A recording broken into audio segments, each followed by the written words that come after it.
All right, everybody. How you doing? It's News Debate. I am Lee. Good to have you with me. It's been a hot second since I've done a show.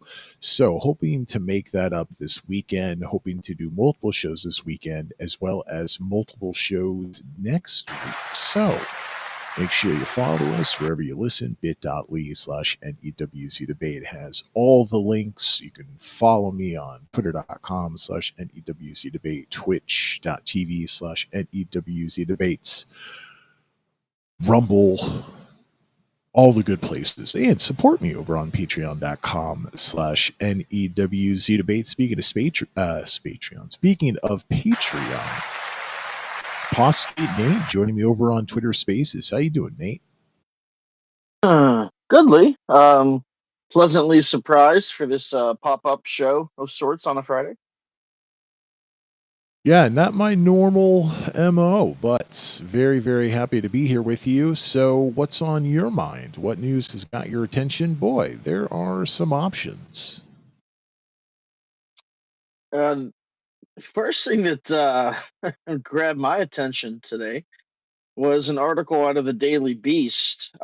Someone claiming the author's name, Trump's biographer, Michael Wolff, has claimed the headline here is I've seen Epstein's photos of Trump with topless girls.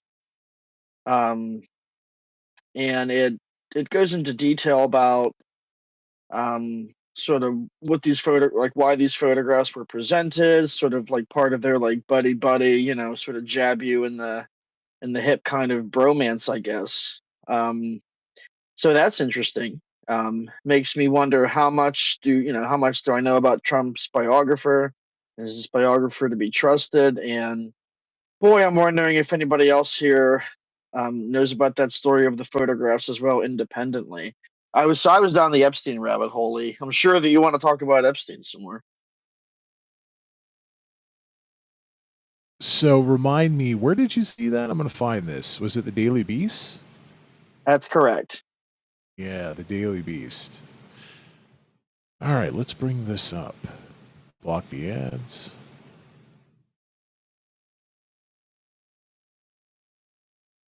Also, Lee, if Ad. something's ever behind a paywall, I use a new subscription service that like synthesizes things for me and puts them all in one place.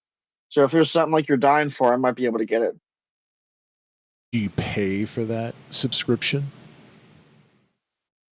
Yeah, it's like $10 a month or something.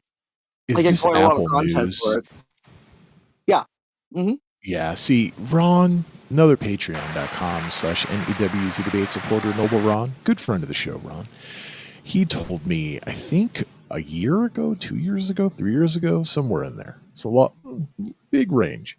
He said, "Hey, Lee, you got to pay for Apple News." And, I said, "No, that's okay." He said, "No, Lee, I get like 90 subscriptions through Apple News." And I said, "I will never pay a single cent for news." And he was very disappointed in me, but he was like, "Okay, I've tried, fought the good fight, and I lost." Yeah, I think news should be free. I know that that has a lot of problems associated with it because, back when newspapers were a thing, then you could sell newspapers and maybe have news online for free. But no one buys newspapers anymore. So you either have to be all advertising, which usually sucks for the newsreader, or you have some advertising, some advertorial things, new sponsortorial, like you go to the New York Times website and it'll say this message is brought to you with support by Samsung or something like that, right? So you have something like that, or you just have a paywall and you say you got to pay for it. So I understand where news creators are and they probably want me to pay, but I just will never pay for news. The way that I look at it, Lee, is I'm not really paying somebody for the news as much as I'm paying for someone to assemble it for me in a particular interface in a way that streamlines the process for me getting it. Like I have so many complaints about Apple and the way they run their subscription services. But if I had to go out and like I can right now, I can go to the New Yorker, the Atlantic, Newsweek, Mother Jones, New Republic, Time, Daily Mail, goes on and on. literally for a fraction of a subscription cost for a single one of those publications. So I get what you're saying, and I feel like I'm paying for this particular type of news delivery, if that makes sense. Yeah, it's an interesting way to look at it. Appreciate that perspective. I do like savings, so you are drawing me in on the savings. Even if I don't need something, if it's a huge discount, like what you're basically describing Apple News is, and Ron before you tried to describe to me, it's attractive. I will consider buying things I don't need, I don't want, just because of the discount percentage.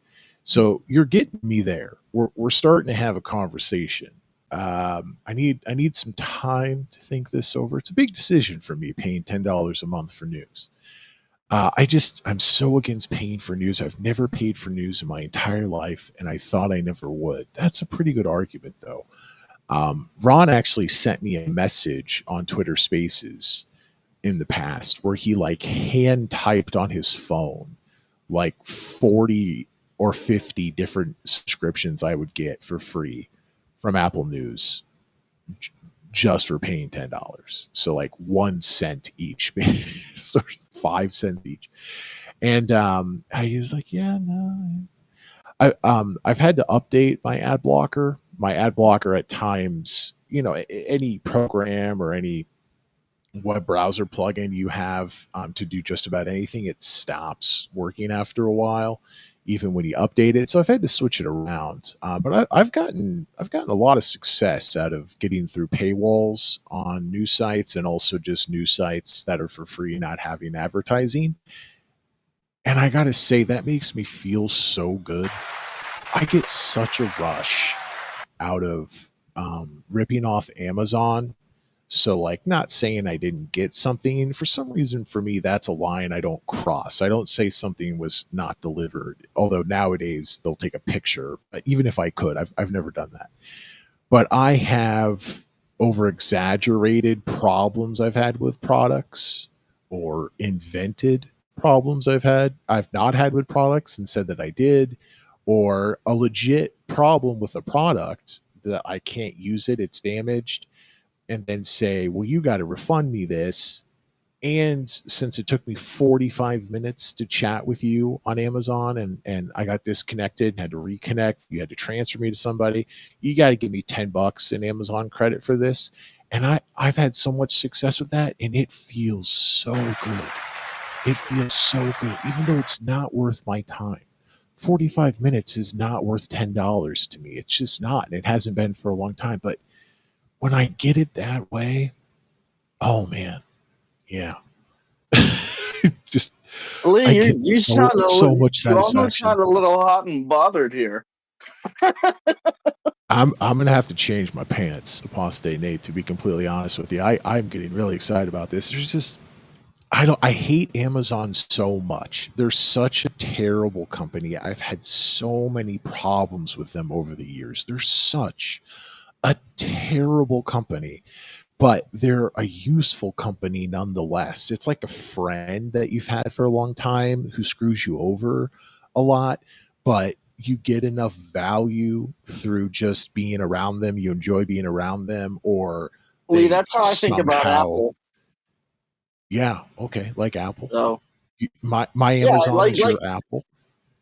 yeah, I think you and I both sort of imagine certain companies to be in abusive relationships with us. Yeah, it's a good way to put it. It's a good way to put it. Yeah. Officers like, ma'am, did he hit you? I love him. Like, yeah, it's an abusive relationship. Okay, so I have the Daily Beast up here. I didn't realize the Daily Beast has kind of turned into a tabloid. I thought in the past it was more of like a startup or something, but it looks pretty tabloidy. I've seen Epstein's photos of Trump with topless girls. That's attributed to an author. Real explicit there, really detailed author. Jeffrey Epstein once dug into his safe to take out photos of Donald Trump posing with topless girls on his lap. So does that mean topless girls on Donald Trump's lap? Does that mean they were on Epstein's lap and Donald Trump was next to them posing or was also on Epstein's lap? This is getting confusing. That's Actually, according Lee, to as author an English teacher, Michael I Wolff. could, yeah. Oh, sorry, Lee. I was going to Say, say say, that no, you're right to be confused there about who the his is, because it's vague. It's vague pronoun usage, Lee. That's true. someone walks through the door. Now, if you walk through a doorway, okay, gotcha. Walk through the door, like, I get it. Maybe they opened the door. Maybe the door was open and they walked through the doorway and you just didn't say doorway. Or maybe they pulled an Arnold Schwarzenegger and literally walked through the door. Yeah, it's kind of hard English. The photos became the subject of controversy earlier this week when Attorney General Pam Bondi, God, I love Pam Bondi. She's so fun, dodged Senator Sheldon Whitehouse's questions about whether the FBI found the images during a search of Epstein's belongings. The author, who Epstein once asked to write a book about him, I assume the book was more like, hey, I'm a successful investor versus like, hey, um, I'm a pedo, British pronunciation. Write a book about me. I assume it wasn't that conversation. The author recalls how the convicted sex offender who was murdered in prison, my own words, I'm adding here, took those photos out of his safe and spread them out on his massive dining room table, one encounter about 10 years ago, before the prison murder. Um, the author says it amused Epstein to have those pictures. I could imagine. Now, it doesn't say here that these are underage girls. So, first off, that's something to note. Um, I don't, to be honest, Nate, and give me your thoughts on this. If these photos are real and they came out, I don't think this would do much, to be honest, because, Trump supporters, Republicans would just be like, well, hey, I mean, Donald Trump's popular with the ladies. So Yeah, I popular, their think clothes fall you're right. off.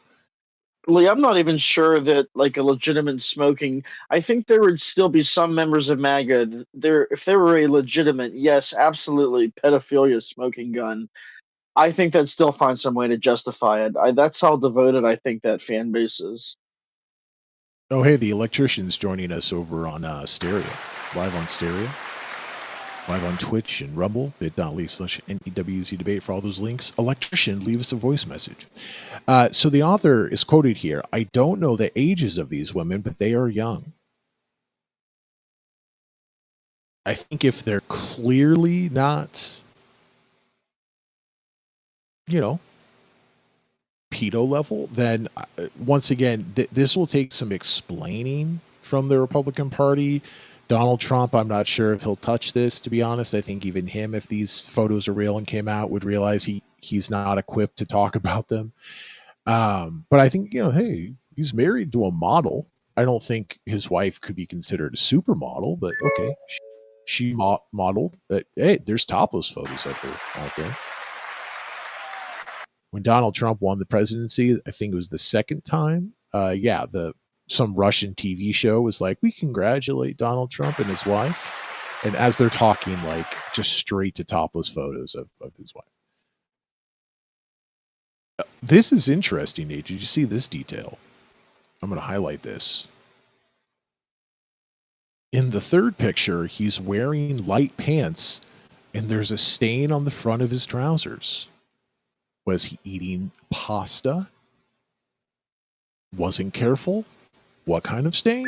Is this a Monica Lewinsky type dress stain? And And the it doesn't girls, help that three, creepy birthday doesn't help that creepy birthday card is what follows in the article. oh yes, it goes straight to the creepy birthday card, which they've also explained. So once again, I'm not sure if these are 18, 19, 20-year-old girls that this is gonna do much. And the girls, 3, 4, 4 or 5, as I remember, are pointing at the stain and laughing. That is what I remember. Oh no, Donald Trump being laughed at by women. His kryptonite, apparently. I mean, Lee, I do think it would have some impact because there are some MAGA that are convinced that Trump's had literally nothing to do with this guy. I know that my father was just like, oh, he was just on his plane once. That's what he always tells me. That is the extent that he thinks the relationship went. Apostate, Not I all didn't MAGA. realize your father is a Trump supporter. Oh yeah, hardcore. How's that work out? You guys have a good relationship? Oh, it's a bit rocky at the moment, um, to say the least. Is that because Um, of Trump or other things? it figures into it and some other things. The politics are definitely a rough patch, a rough part of it, but it is, I would have to say, more complicated than that. But what's it like? Well, when he won the election last year, I just breathed. When Trump won the election and went over my families for Thanksgiving, I at least knew that they wouldn't be miserable because if he had a lost, I don't know.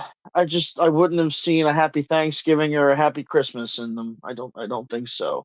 I got some pretty hardcore MAGA in my family. Lee. Politically, religiously, I am a definitional black sheep.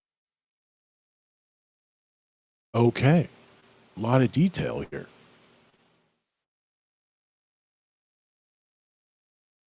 So your dad pulls a 180 and he calls you and says, "I love you, son. Feel the burn. Go, Chuck Schumer." Like it wouldn't be all just okay. We're all good. So there's some That's other not things gonna there. Lee. That's not gonna happen. You'd be But if more it likely did, to wake up some. I'm talking hypothetical here. Anything's possible. It's the multiverse. There's got to be a multiverse somewhere where like my father works for Chuck Schumer, right? If like there are infinite multiverses, got to If be we something are, weird for everything. from what I understand of quantum mechanics, yeah, it is possible. Okay, let's get back to this. This is interesting. We got some messages over on stereo. We'll take a pause in a moment, get to those. White House Communications Director Stephen Chung, Steve C, offered up his boilerplate criticism of the author Wolf. Michael Wolf is a lying sack of shit and has proven to be a fraud. He routinely fabricates stories originating from his sick and warped imagination, only possible because he has a severe and debilitating case of Trump derangement syndrome, TDS, as known by medical professionals, that has rotted his peanut sized brain. Wow, I got to say, we've talked on the show, Ponte Nate, about who's going to replace Trump. How about White House Communications Director Stephen C? This sounds pretty Trump esque. There's not enough going on here to be a direct quote from Trump, but it's getting there. It's impressive. Okay, so that is Epstein. Let's maybe we'll continue the conversation. Let's jump over here to stereo and hear from the electrician. Well, you're talking about devout and mega and pedophilia, but yet, was it last week?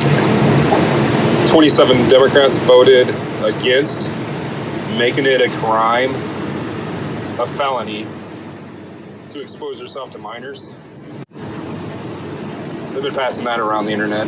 You got any validity on that? A Lee News debate? 27 Democrats voted against. I think it might even not even be just felony. I think a crime in general. To expose yourself doesn't even make sense. That doesn't sound right. And if it is true, my guess is it's tied to some things. There's always problems with these bills that have so many components. So you could be like, oh, the Democrats voted against, God, I don't know, pencils for school children. And it's like, well, it was part of the education bill. And there was a lot of stuff in there that they couldn't support. And one of the things that was in there that they had no problem with, once again, hypothetical multiverse sort of thing. One of the things they were fine with was, schools received funding from the federal government to provide pencils for students whose families couldn't afford them, which I would say is absolutely untrue. The student families just didn't want to give them to them because every family could afford pencils.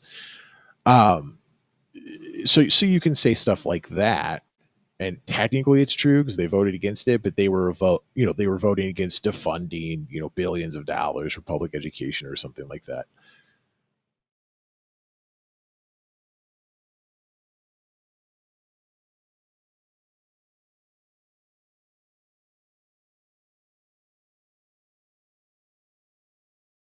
Sorry, Lee, I missed the last thing you said. If you ask me a question, you're gonna want to repeat that.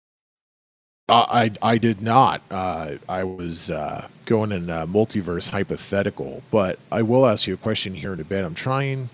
Okay, so ChatGPT couldn't find what the electrician just mentioned, which didn't surprise me. Okay, so was there a recent vote in Congress or any states where Democrats voted against penalizing, exposing? I need to scrub my ChatGPT history after this show, against penalizing, exposing yourself to a minor. I have to do that a lot on this show. God, that sounded terrible. Not exposing myself, son of a. I have to scrub my history. This is one of those things that, when you die, you're like, oh no, they're going to check and see everything I've done on my computer. Everyone needs a friend. Get a friend. And this friend has a key to your house, knows your password on your computer. You get hit by a dump truck, they rush, they clean that web history. Your loved ones don't want to know about that, believe you me. Okay, so there's no note of this at all. So swing and a miss, electrician. But I'm going to share this over on ChatGPT.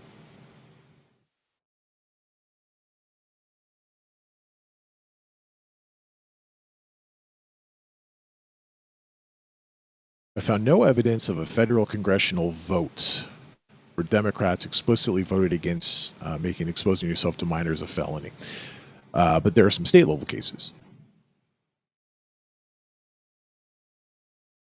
Colorado passed a bill making indecent exposure in view of a child under 15 a class 6 felony if the person who does it is over 18 and more than 4 years older than the child.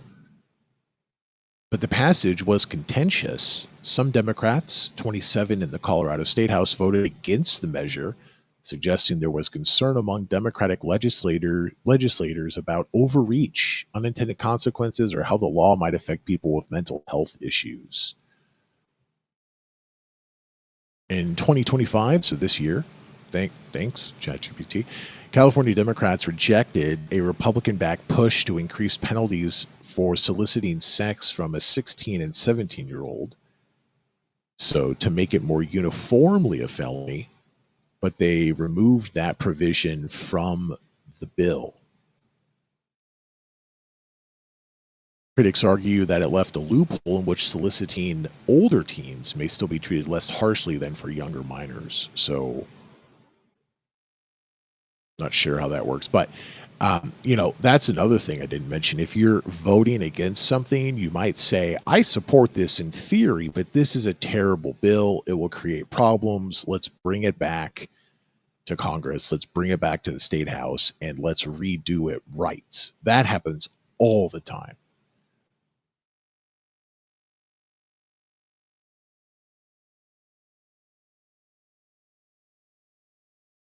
This is about a committee, so it wasn't even up for a vote. Yeah, so this is, haven't seen this yet. This is not something I can say is real. But hey, electrician, that was an interesting hypothetical. Let's hear from the electrician again on stereo. There is a civil war going on, right? I think Chicago will be a civil war. Portland will be a civil war. And where else is going to be a civil war? California, maybe? Washington? They got civil war activities going on right now. It's crazy. Patently false, that final thing. Washington, D.C., which is what you were referring to, the crime has gone down since Trump sent the National Guard there, and so Democrats were wrong. edicts. My team was wrong. They said this is not going to fix crime, and it did. Crime still exists, but it's gone down. It's undeniable. It's safer to be in Washington, D.C. now with the National Guard there. So, what they're clinging to now is that my team, the Democrats, they are saying that, oh, this is going to have psychological effects. This is going to have long term effects that we just can't agree with because facts prove them wrong. Crime has gone down, and crime was a problem in D.C. Now, sending troops to Oregon is different. Chicago is a crime problem. I can't speak to that specifically. I can only remember about DC. Crime has gone down. I'm a liberal person. I have absolutely no problem, and I actually support sending National Guard troops to places in the United States where they can continue to lower crime. Crime in the U.S. is a terrible problem. Not feeling safe in public spaces in the US is a terrible problem. We can argue about, is it crime? Is it mental health? So, someone who is not mentally off, just committing crimes for whatever reason, versus someone who has some mental issues. We can talk about that, but crime has gone down in DC. It is working. And I have no problem with this.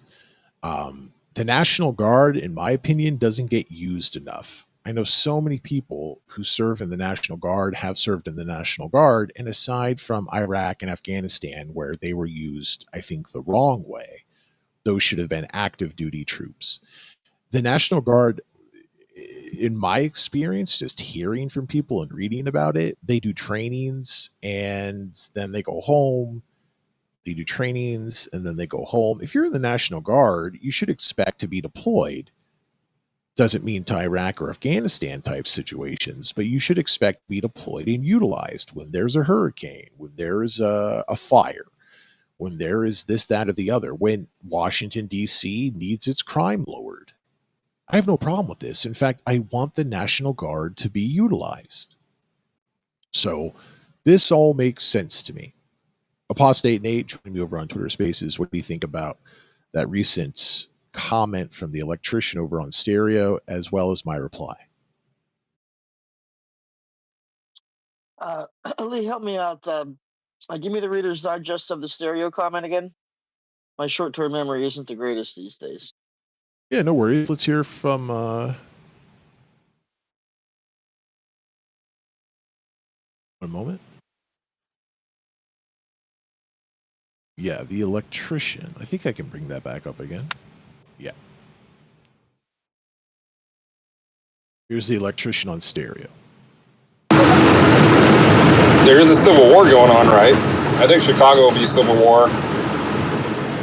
Portland will be a civil war. And where else is going to be a civil war? California, maybe? Washington? They got civil war activities going on right now. It's crazy. So I said patently false. There's nothing going on in Washington, D.C. that approaches anything close to a civil war. It's hard to imagine what that would even look like. That Civil War movie that we talked about on the show a year or two ago, whenever that came out, I watched it and I really appreciated the premise. I thought the execution second half of the film on was very poor and kind of ruined it for me, but I'm glad it was made. I'm glad I saw it because the conceptualness of how it took place, it was basically like California was its own state and the South was an aligned faction. So basically the states broke up and became aligned factions. And some of the factions were fighting what claimed to be the United States, where the president was based in D.C. and they were trying to remove the president. It made sense. The way the way it worked out worked really well. But after halfway through the film, it was checked out. But whatever a civil war would look like, the electrician is clearly either hyperbolic here or he is uninformed. Maybe a little bit of A, a little bit of B. That was the comment. Nate, what do you think? I think that's textbook hyperbole to suggest that we're in a civil war. You could suggest that we're in kind of like a cold civil war of sorts, where tensions between two camps are high. And I think there's a sentiment. Look, when Charlie Kirk was assassinated, there was a lot of chatter really about the left causing it. The rhetoric from Matt Walsh and still is, they did this. And in his mind, it is absolutely an us versus them. It was not one person who, for their own reasons, killed Charlie Kirk. It was, for many of these top pundits, the entire American left. And that's why I would say that we live. You could. I'll confidently say that you could say we're in like a cold civil war right now. Um, but it's an Yeah, like debate. ideologically, we are definitely two sides, and it's in every state. It's mostly urban versus rural, but it's in every state. It's in every community. Maybe not San Francisco. I mean, like, hopefully you get my point. Ideologically, thought wise, yeah, I'm there. I think we would be much better off um, letting Texas be its own state, from its own country, letting California be its own country, uh, and or just giving states a lot more rights, and you can choose where you want to live. I know that's hard for people to fathom, but I would be much happier choosing to live in a state that could really control exactly what was going on there, and we still use dollar bills and everybody still had American passports, than this sort of weirdness we have now, where every once in a while something gets kicked out of the states, like abortion, but a lot of stuff is still federal. And then some things that are still federal, like marijuana, are basically not policed by the federal government. And so states can do whatever, it's messy now. I think it'd be a lot easier just to let the states decide, because this is pragmatic. This is not what I would want in a vacuum, but pragmatically, I think that's the better choice.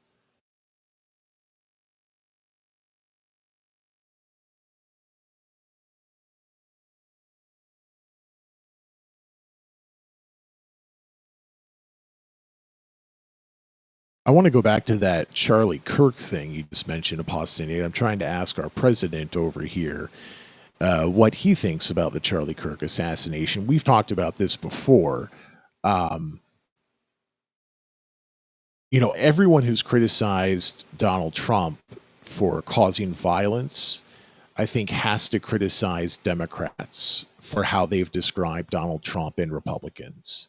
It's not the same thing. I get it. Nothing is the same as Donald Trump, and Democrats are not the same as Republicans in their verbal attacks. But they have, and especially just liberals in general, like punch a Nazi. No one in the Republican Party is a Nazi, and they're called Nazis all the time. Um, so I think if you have ever criticized Trump for inciting violence or causing liberal people to suffer because of what he said about them, and then the people thinking, oh, you're like this, you have to criticize Democrats the last year, specifically with Charlie Kirk, but just the last year in general.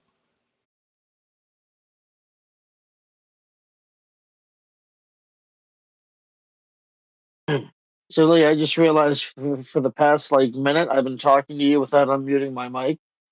So, three cheers for the co-host for sending his words absolutely nowhere. Yeah. Um, it's interesting about the Nazi rhetoric. Do I think Republicans are Nazis? No. Do I think they like demagogues and totalitarian politics that work in their favor? I absolutely think they do.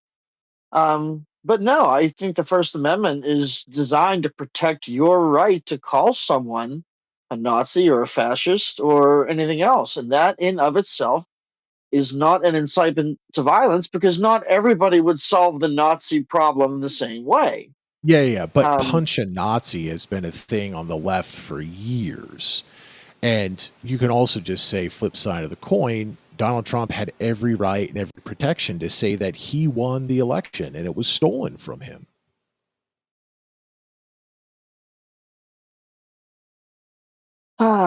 I get it, Lee, but it's to me it's political speech, and it's probably the most important type of speech to protect. Even punch a Nazi reads more like a refrigerator magnet, of just really twisted one, or a bumper sticker. I don't know. I You don't know don't really people take who that. actually mean punch a Nazi? I do. The only reason why I don't know. I mean, I've never met a Nazi that I knew of. Anyway, I'm sure that I've met them. Punch a Nazi as in punch someone they consider a Nazi, which is a lot of conservative people. Oh boy, I would suspect that this is just my gut feeling. A lot of the people who say they would do that wouldn't when push came to shove. Yeah, Maybe if that's you're the true. I think that's a separate discussion, but I think that may be true. But Donald Trump did not attack Congress.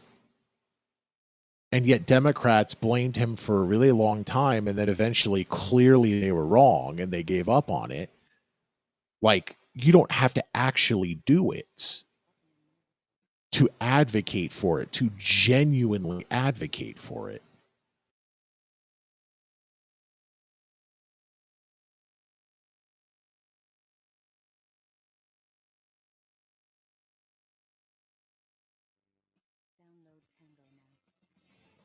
ah boy, I f- I don't know. I feel like it's got to be an explicit incitement to violence.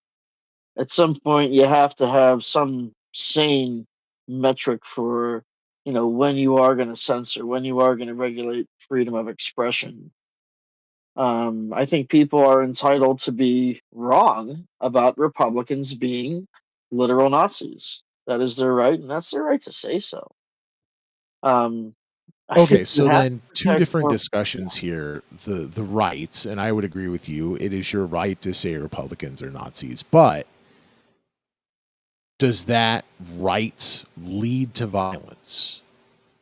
Has violence taken place against conservatives in the last several years because of that kind of rhetoric from the left? I think that's the cost of free speech, Lee, which, in my opinion, is not a zero sum game. You pay the price for having free speech, just like we pay the price for having such easy access to firearms. You pay a price for it.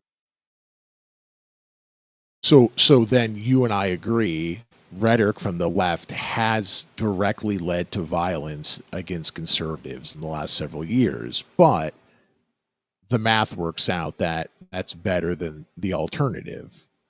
Just like, not saying you and I think we would disagree with this, but many Americans would say the right to bear arms so you can take over the government, whatever reason they have, personal protection, I dislike guns, whatever. God said this was fine. Sorry, I would have been Jesus. Jesus wrote the Constitution. They would say that the gun violence in the United States, if we could really pin them down and get an answer, is an appropriate consequence for the right to bear arms.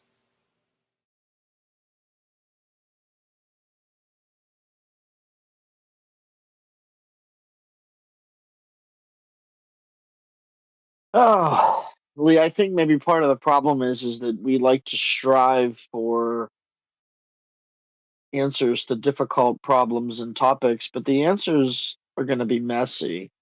They're not going to be neat and tidy. I think it's fair to say that certainly rhetoric from one side or the other can be used, can be radicalized, or whatever you want to call it. It still takes the receiving party of that information. It's still their choice, their responsibility to process that in a way that doesn't make them a murderer or a terrorist. So in that sense, I think maybe a slight disagree here. I think you can say that it indirectly leads to cases of violence, but I'm not going to say directly. I think the direct action takes place when the whoever has to process that information decides, yes, violence is the answer. At that point, then you have violence explicitly entering the equation when it didn't exist before, and as a result, I don't think I fault who spread it as much as you would, if that makes sense. So, following that logic, Donald Trump was clearly not, and therefore he was the victim of a witch hunt by the Democrats. He was clearly not responsible for January 6th. I don't think there's a whole lot of evidence for that directly. I mean, I certainly think he got his fan base riled up about the unfounded But claims of the it stolen was up to election. them. Whatever he said, Oh, which is sure, all on absolutely, record, it was up absolutely. to them to act. So following your own logic, he is 100% blameless for January 6th. There's no direct connection.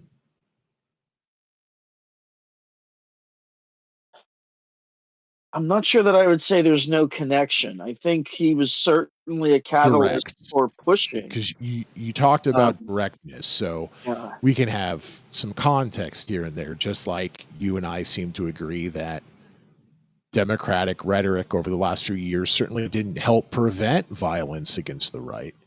But you're not going to blame them for that. I would. So then going to the president, using the term direct, no connection between his actions and January 6th, no direct connection. Lee, if I think they're, I don't know. I get why people want to make it out to be a direct connection. Um, I certainly don't think. I don't think he was sad that his followers tried to upset the political order of things. I'll tell you that much. I think privately in his own brain, he was probably rooting for him. I mean, just like Democrats are rooting for people across the country who caused billions of dollars worth of damage and several lives lost during massive Black Lives Matter protests across the country.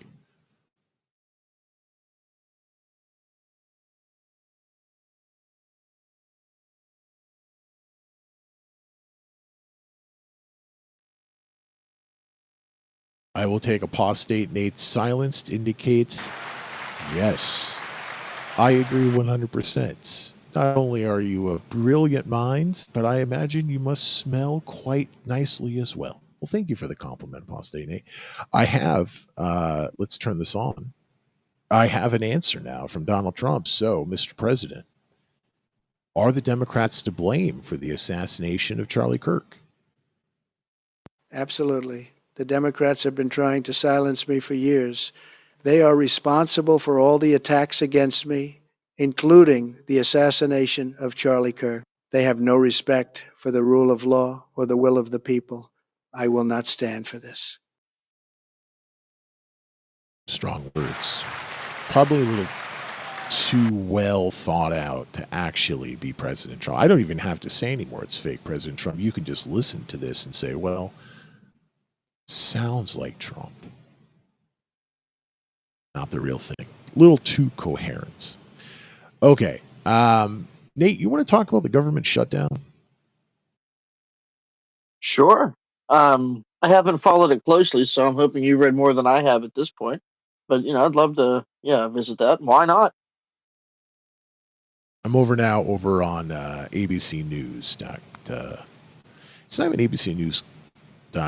They use that old Go URL, which I think was part of some sort of Disney mastermind plan that everything would be go.com. Now it's just confusing. abcnews.go.com. But if you go to abcnews.com, it takes you there.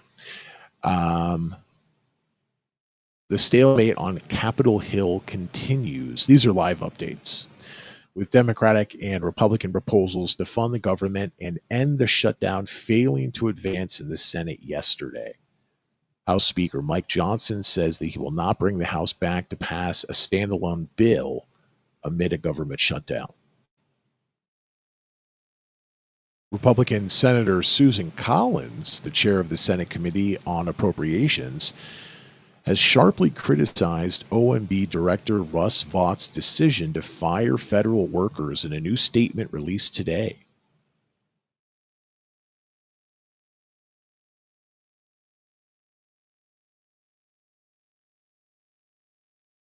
Says arbitrary layoffs result in the lack of sufficient personnel needed to conduct the mission of the agency in question and to deliver essential programs, and cause harm to families in Maine. So, context clue, Republican representative from Maine and throughout our country. I wonder if she knows Stephen King. Doesn't everyone in Maine probably know Stephen King at this point? The American Federation of Government Employees, which represents over 800,000 federal employees, blasted the Trump administration over its federal firings, calling them disgraceful and illegal. I don't think they're illegal. Something tells me they're not.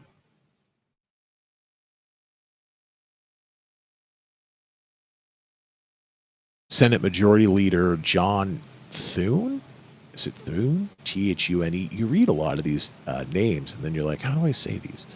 Says the White House is going to have to do some things to pay troops amid the ongoing government shutdown, but did not specify details.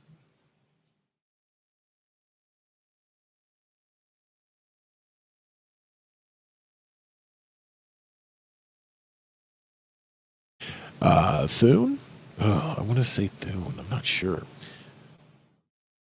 Thune signaled he is not open to getting rid of the filibuster, which would allow Republicans the ability to pass the government funding bill with just a simple majority. Boy, I really screwed the pooch on that. Thune has signaled he is not open to getting rid of the filibuster, which, if they did, would allow Republicans to pass a funding bill with a simple majority rather than the current required 60 votes. He says the filibuster is something that makes the Senate the Senate.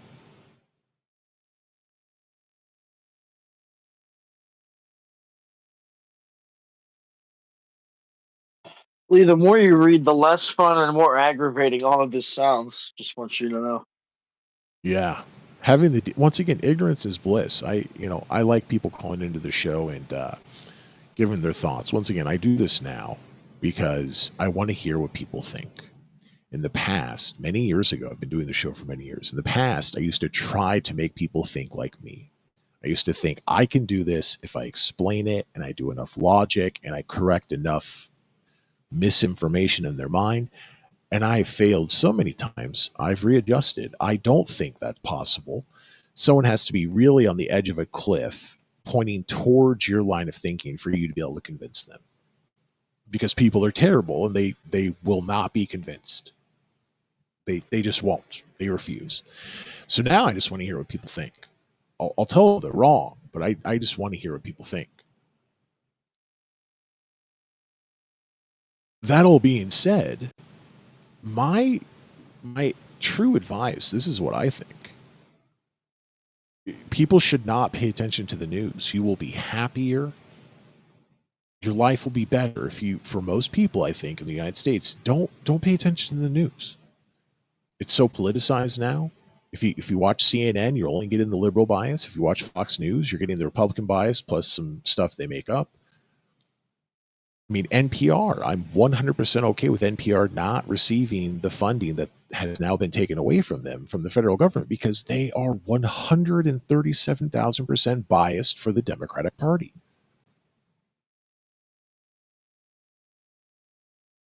I agree with that one, Lee. And on that note, I think the reason why the Democrat Party doesn't see this is because I think, in particular, the Democrat Party has a serious, deep lack of introspection and willingness to say, what didn't we do right? It's always like Trump man, Trump this, Orange man that, but maybe you have to take This is what responsibility I for how call you the approach. Kamala Harris effect. Yeah. I haven't read her book, don't want to read it, not interested, but I've watched and listened and read a lot of stuff from people who have read her book. She blames everyone but herself.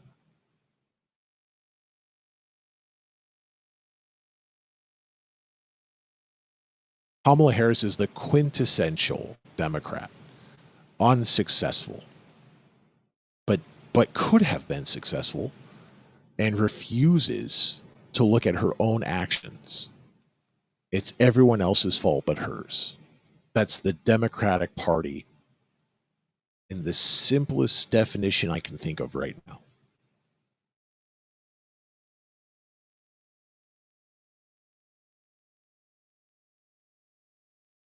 Maybe the biggest problem with that lack of introspection is enough people high on the rung on that Democrat ladder thought they could hide Biden's decline through all the debates. I think that is a serious breach of trust because they were outright lying. Sharp as a tack, he looked like he was in the headlights that entire time, just confused. That means some very powerful people were lying to their fan base, and the media, in their own way, was also complicit. People wonder why nobody Everyone except trusted. Fox News was absolutely complicit in that lie. So that also brings up trustworthiness of the Democratic Party. Now, would you rather trust someone who's kind of crooked versus someone who's definitely crooked? Like, yes, of course. That's why I'm a Democrat. Aside from believing in the Democratic Party values generally, I also trust them more. But that trust is not where it used to be.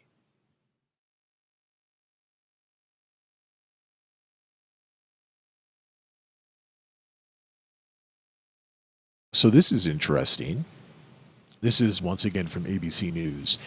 After a seventh vote failed Thursday on a short term funding bill to reopen the government, senators left town and don't plan to return to D.C. until next Tuesday, even as the government remains shut down with no end in sight. So, this means the government shutdown will last at least 2 weeks. The next chance to vote to reopen the government is October 14th. Members of the military are guaranteed to miss their paycheck on October 15th. The Senate has scheduled a vote for Tuesday night at 5:30 p.m. on the clean, quote, clean short-term funding bill to reopen the government passed by Republicans in the House. This will be the 8th time the Senate will hold a vote on the measure.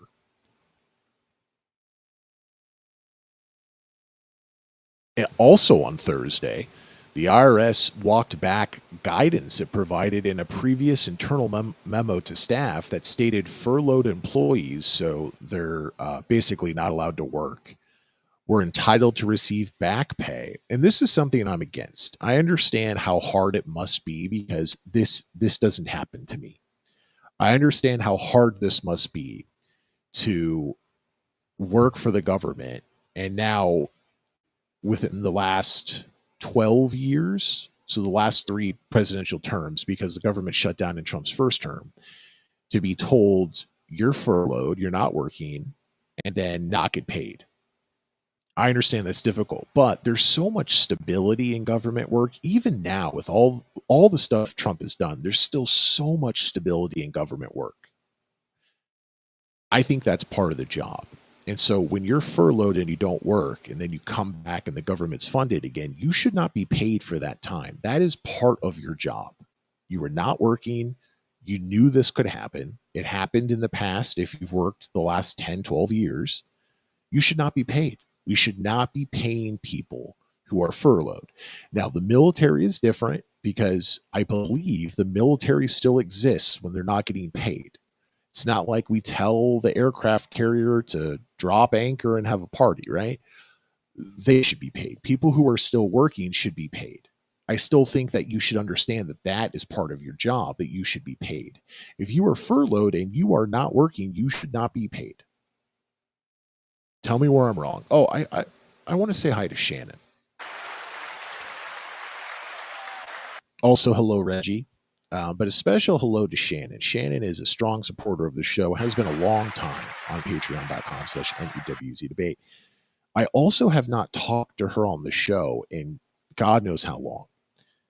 She had another health thing happen. She was out of her house receiving treatment. I was sending some messages. I didn't know what happened because I haven't heard a reply from Shannon in a long time. I'm sure she has a lot of things on her plate. But Shannon is with us now as a speaker. Shannon, how are you? Great to have you on the show. I'm still in the nursing home league. Or the rehab hospital, nursing home, whatever you want to call it. But doing okay, I guess. I had COVID way 2 weeks ago, so I had a setback.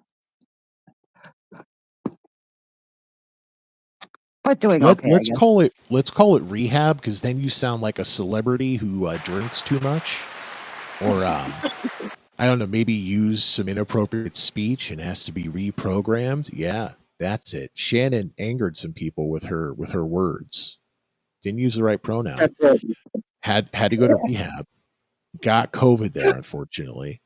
So you sound okay. I remember I can't was it when you had your heart attack Yeah. that you didn't sound I could hear it in your voice. I was like, okay, like I believe this. You had a heart attack. I'm not hearing that right now. So how are you feeling?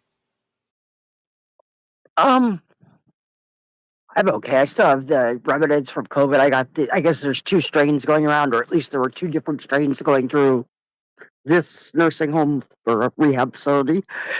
I got the respiratory kind and I couldn't talk for almost a week.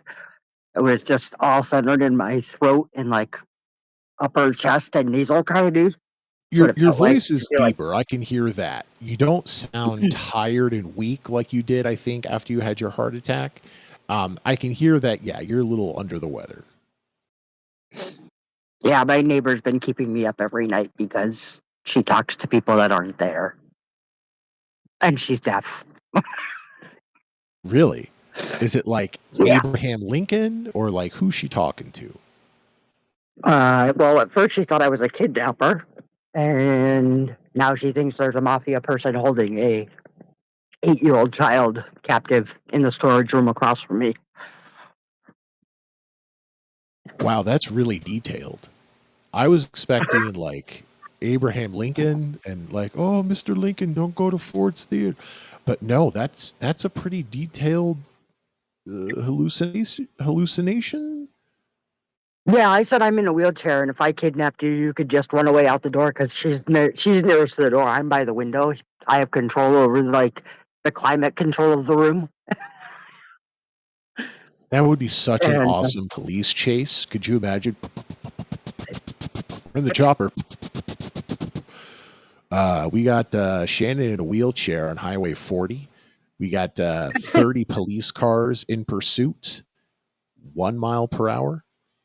She has kidnapped her deaf, hallucinating roommate from the rehab clinic, and we're, what is she we're sitting with on my you lap? live here from Chopper 5.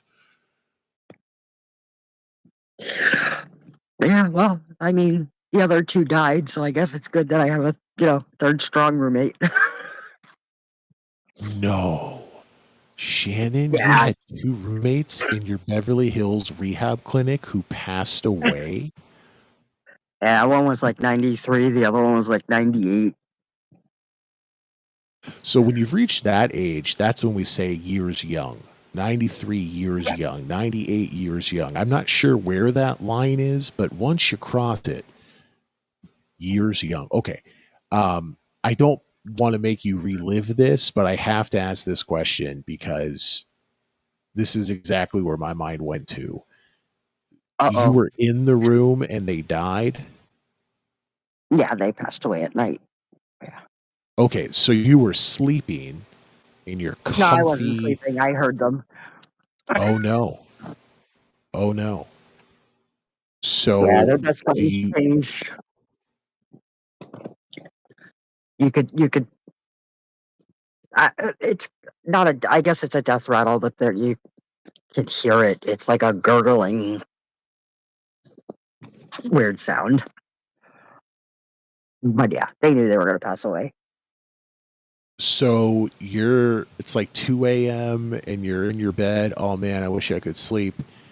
And you hear gurgling, and then is there like a Yeah. like flat, like is there an alarm that goes No, they off? don't Does have. someone rush in? They come in, but they were expecting it, so no one rushed in. They were on DNRs, so because I had talked to their families and stuff, and because I mean the rooms aren't that big. They're made for 3 people, but they only have 2 in my room. God bless those people at that Beverly Hills rehab clinic. You know what? I think after during your stay in your down, feather bed and pillows and everything, once your first roommate passes, we're just going to go ahead and turn this 3-person room into a 2-person room, give you a little bit more comfort. Wow. More comfort. I can send you a picture. It's not very comfortable. Yeah, no, it's what you told me. One of the last messages I got from you, you were saying it wasn't great, so I'm sorry to hear that. Um, wow. So when you said you talked So to are their we families, only like, on government? Is that your first topic, government furloughs? oh yeah, no, we'll get to government furlough, Shannon. If you're willing to talk about Oh, this, I want to dig a little bit deeper about this situation you because I have. wanted to talk So about circumcision. And now it's circumcision causes autism since it's all men in the room, and I want to know if that's true. wow, okay. I feel like there's a joke to be made there. I'm not sure what it is. I'm still recovering from hey, two people died in my room with gurgling sounds, but there's definitely a good joke there to be made. So let's bank that for later in the show. So let's come back to circumcision. Let's come back to government shutdown, furloughing employees, and all that stuff. Want to hear your thoughts. Let's take it. Life is mostly taking advantage of what happens to you. You apply to a college, you have no idea who's looking at your application. That's why you're supposed to apply to a bunch of different places. And even if you don't get into the schools you want to, some other schools that may be just as good may give you like a full ride. So apply to jobs, date a lot of people before you decide, who you want to be with. You got to experience a lot of things. But even however you grew up, however much money your family had, however much opportunity that you had, there are always opportunities that will come your way, and it's just kind of how you react. This is an enormous opportunity, and I want to make sure I take advantage of this to its fullest. So you're in this Beverly Hills rehab clinic, said some pronouns that people didn't like, got sent to the rehab clinic. No, you had a health scare, so you're in a facility, and you've had two people pass away while you were awake. You mentioned family, so they had do not resuscitate, documents or whatever. So when they were passing, the staff was just like, okay, we knew this is going to happen. So then are you in the room when like the family comes and little Billy's like, I'm going to miss you, Grandma. Why do you have to leave? And then there's just a They weren't. pause. And she The says, family well, wasn't it's here. my time. I'm sorry, continue. Family wasn't here when they passed because it was like I don't know, had to be 2 or 3 in the morning. But yeah, they were here during normal hours, 8 to 8 usually. I mean, when the first woman I had here had like I don't know 7 or 8 family members all the time with her here till like 8 o'clock at night. She was truly loved. There it is. Everybody's got to go sometime. And if you go once you hit the years young level, I call that a successful existence. Okay, so God, anything what- over 90. yeah, I mean, if you make it to 90, I don't care how you go. Hopefully, it's not debilitating, but like you Painful. make it to 90, you have definitely beat the average, especially if you're a man. We don't last so long. One interesting thing, I think it was a book. It was like a ER nurse, or maybe not an ER, some sort of nurse, like wrote a book about what people tell her when they know they're about to die. And my question is, what do family say to someone when they know they're going to die? And then if you spoke to your roommates and they weren't imagining that Abraham Lincoln was in the room trying to kidnap them, what did they say to you when they knew that they were going to die? Mostly we just talked about their history, like how they grew up and, how they got married, had kids, or grandkids. They were both married for a long time. Both had lost their husband. All three, actually, of my female roommates have lost their husband. Yeah, we don't Um, last that long. Yeah. Uh-huh. Yeah. Men just kick the bucket first. It's because we earn So, all the money. their kids Yeah. We got to work while you're at home baking. Takes a lot out I of us. mean, their grandkids are basically my age. Their kids are, because I'm 50, their grandkids are pretty close to my age, whereas their kids are, 70, 80. I wouldn't say 80, probably 75 is the oldest of the kids. But yeah, everyone's been mostly nice except for the staff. The staff blows, but most of the staff. Most of Hey the Shannon, not, not not so not the everyday loud. staff. Is your door closed? Are they listening to you No, right now? no. My nurse tonight is Andrew, and he is very nice, absolutely wonderful. Let's hear it for Andrew. But We got to give him a lot of applause because he's not going to last so long. that's Sounds right. like a guy.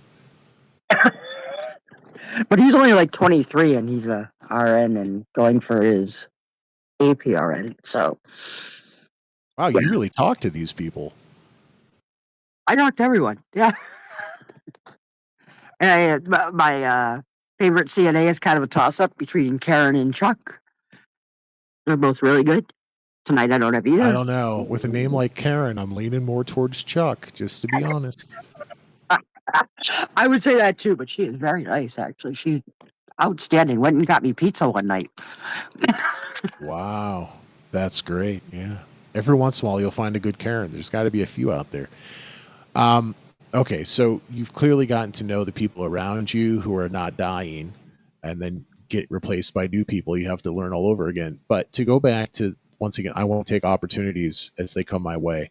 So I guess this is not so counterintuitive. You could expect this, but people who know they're dying, they want to talk about the people they love. They want to talk about the things they're proud about in their life, like being married, having kids, having grandkids. Yeah, most it's talk about their kids and their grandkids. That's what they've done. What even they don't really care about themselves. It's more, you know, my daughter went here and does this, or my son does this, or my grandchild does this. They're very happy about their family. It seems their family accomplishments more than themselves. I mean, Betty, the one I have now, she worked for the state of Connecticut for 20 years as a secretary for attorneys who went after child support. Um, she was married to Ed, her husband, who's been passed for 8 years. She has a daughter, or she never had kids herself, but she has a niece Donna, who's her power of attorney. And she has Cassie, who is her stepdaughter, and Robert, who's her stepson, and Bobby's her daughter, who passed a year and a half ago. Yeah, I know a Are lot you about reading from notes right now, Shannon? How are you remembering all No, this? no, no, no. I know all this. You have a legal pad in front of you right now. You're reading from a legal pad? No. That's just all in my memory. Really quickly, Joey Butts, by the way, great name over on Stereo. I see you're leaving me messages. I will get to them. I really appreciate you doing that. I just once again have to take the opportunity that I have. I don't know if the staff is going to come in here and take her phone at any moment because she's been shouting how terrible they are. So I gotta go with Shannon right now. But please leave me more messages, and we will get to appreciate you over on Stereo. So Shannon, I do want Patreon to say hi to supporter. Reggie. I do want to say hi to Yes, Reggie. let's say hi to Reggie. I haven't seen him in a long time. Reggie has tweeted, we'll get back to this, but Reggie says, until a funding bill is agreed upon, no one there should be going home. Yeah, I can kind of agree with that and also disagree with that. Once again, if Reggie, I know sometimes with work, you can only speak at certain times. So if you want to request to speak, I'll throw you up because I know that that's a golden opportunity. But otherwise, stay with us and I will address that. But to go back to Shannon, who has 40 legal pads around here with all these notes right now. Um, okay, so the two women who died, they talked about their family and all that stuff. Were neither of them, like, man, I wish I had tried meth. Like none of that. Like none of those. Man, I No, wish I had done this. Wish I would have screwed more no, guys. Like none of that. No. no, no, no. It was always about their family or never even really about themselves. Just how proud they were of their lineage. I don't know. Betty might have some more on that because she didn't have any kids. The one, my roommate now, Betty, she can't hear me even if I'm talking this level. So You said she was deaf, but she's also busy talking to Abraham Lincoln, so she has, full plate right now. she's not talking right now. Right now, she is playing solitaire. Oh, okay. Wow, that I gotta say, Betty's a pretty good roommate because you can just do whatever you want on social audio when she's in there, right? Exactly. And I can have my TV on all night. She can't hear it anyway, so perfect roommate. Let's hear it for Just Betty, plain everybody. old though. 95 years young, roommate Betty. No, Um, she's 79. Betty is 79. oh, okay. 79. So hopefully she still has some time on that clock, but okay, she's in the rehab facility. So you said night, you said TV at night. So reminds me, two of your roommates passed away at night. You heard a gurgling sound. And I appreciate these details because I've never been next to someone who died. I don't know what that's like. Um, did they know like the night before that they were going to die? Because you said they had do not resuscitate orders, so they knew that it was somewhere in the cards, right? But did they know that like that was their last night? No, I don't think so, because each one was making, I'll see you tomorrow, like to their family. When they said goodbye, it wasn't like a goodbye final. It was like, okay, I'll see you tomorrow. Bye. So it didn't, So was it like, oh, I think okay, they thanks knew for it coming was. in. You're making me feel really good here in the Beverly Hills rehab facility, and I'll see you tomorrow. Or was it like, I'll see you tomorrow? Like, I mean, like, were they physically No, they were, well? they Like, were no. They were mostly bedbound, but they were still being taken for rehab and stuff, like put in their wheelchairs and rolled down. I don't know. Yeah, I don't know. They don't really do much with them, moving around. I mean, even myself, who's just in the wheelchair and I need help with crutches and stuff like that.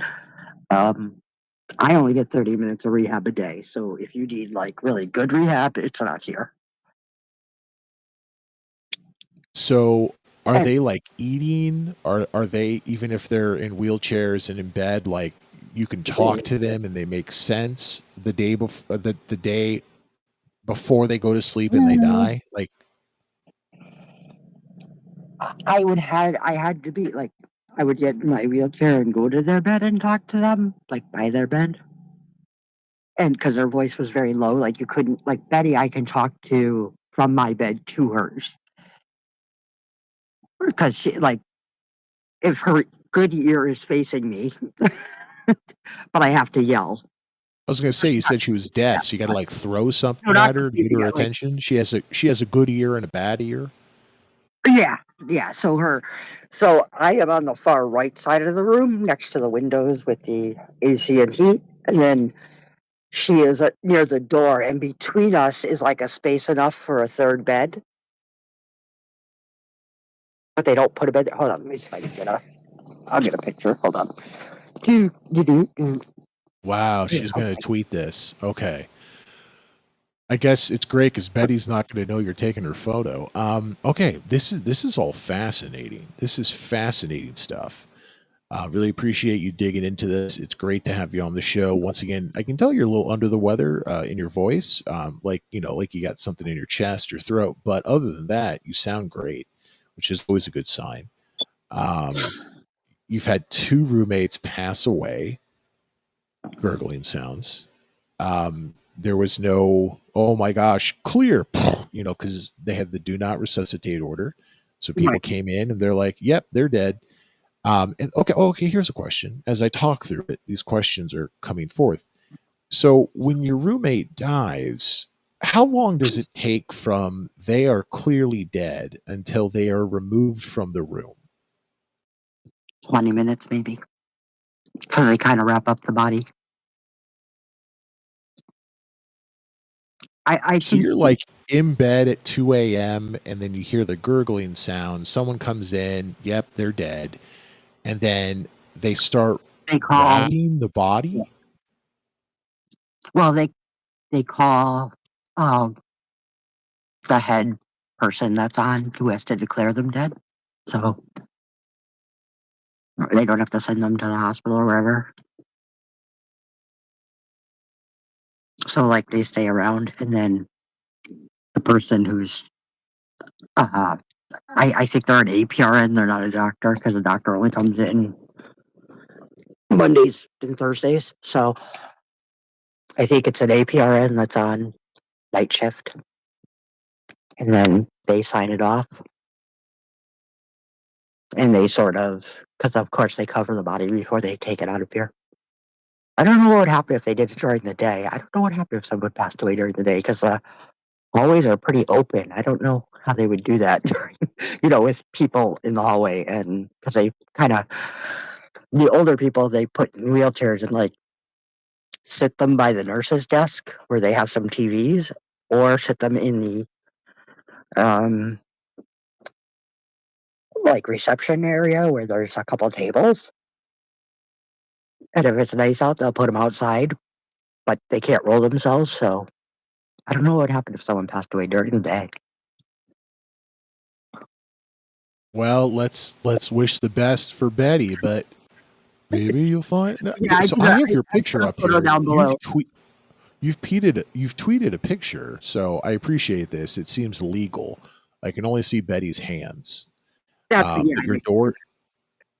your door is clearly open. You have a I, privacy curtain you can pull or you can pull she around has you or one. push around you if you want to have more or less privacy. But people are hearing you right now because the door is wide open. Yeah, if they're paying attention, they would be, but they're not. The closest one is Andrew right now, and I can hear him. He's probably about 3 doors down because he's doing medication. I can hear the door opening and closing on the med cart. Now, is this like One Flew Over the Cuckoo's Nest where they hand you the medication and they're like, swallow, and they make sure you take it? Like, how does that work? They do stand there and make sure you swallow the medication. They don't check under your tongue or anything, but they do make sure you take the medication. They stand there until the cup is empty and they see you take a drink. Is it like really You don't have to demeaning? Like, open your mouth and good job, Shannon. You're a real trooper today. not to me. They used to do that to me, but no, I'm too sarcastic for them to do that. So then they come in, they're like, hi, Shannon. Here's your medication. They are, because I make fun of Andrew because every time he comes in, he pokes me or sticks me with something, whether it's insulin or checking my sugar or, you know, one of I those don't know. He's people. 23. Yeah. Maybe it's something else. Hey, Andrew sounds like a feisty guy. Hey, Always he's poking you with engaged. something. He's engaged. Ah, he's engaged. Okay. Well, ring's still not on the finger. There's still time. There's still hope for you, Shannon. Okay. So, so you mentioned some of the staff's not great. If all of a sudden you're cut off, I assume Andrew's going to come in and punch you in the face. So you said not paying attention. So, like, are the staff on their phone? Like, how are they not great, or how are they not paying attention? Well, the administration absolutely sucks in this place, whether it's Renee in social work or Jane, who's head of nursing, or Dr. Sa, who's director of medical. I've talked to them all. They all blow. They all suck. They all don't know their job. I have to argue with them to get my way. And so, when you say you've talked to them, they come into your room. You're wheeled into their office. Oh, I'll go myself to their office if they don't come to my room. Or I'll make somebody wheel me to their office. Place isn't that big. It's 130 beds. And there's 2 to 3 beds per room, so there's not that many places they can hide, and it's all one floor, so there's not too And many when places they can you hide. had your medical scare, did they just send you here? Did you have some choice? Why did you end up specifically where you are in Beverly Hills at the rehab clinic? There was no, well, I was at another rehab facility before this, an acute rehab, so I was at the hospital. But I was at an acute rehab that was absolutely spectacular. Just 100% great place. Would definitely go back there again, but you have to be acute, which means you need more level care than here. This is So is that more short term care because you're expected to improve after a while, or is that just literally the level of care you need where you were before? yeah. I needed well, I've gone backwards here because they don't offer the same amount of care that they do like at the acute hospital. You get a shower every day. You get 3 hours of therapy. You get I don't know, a lot more. The 3 hours of therapy is definitely much more helpful than the 20 minutes I get a day here. And you only get a shower once a week here. Shannon, on I'm not Thanksgiving. trying to give you ideas, but I'm going to give you a couple ideas real quick. Have you thought about having a Escaping. fall or two to go back to the acute clinic where you would need a little bit more care?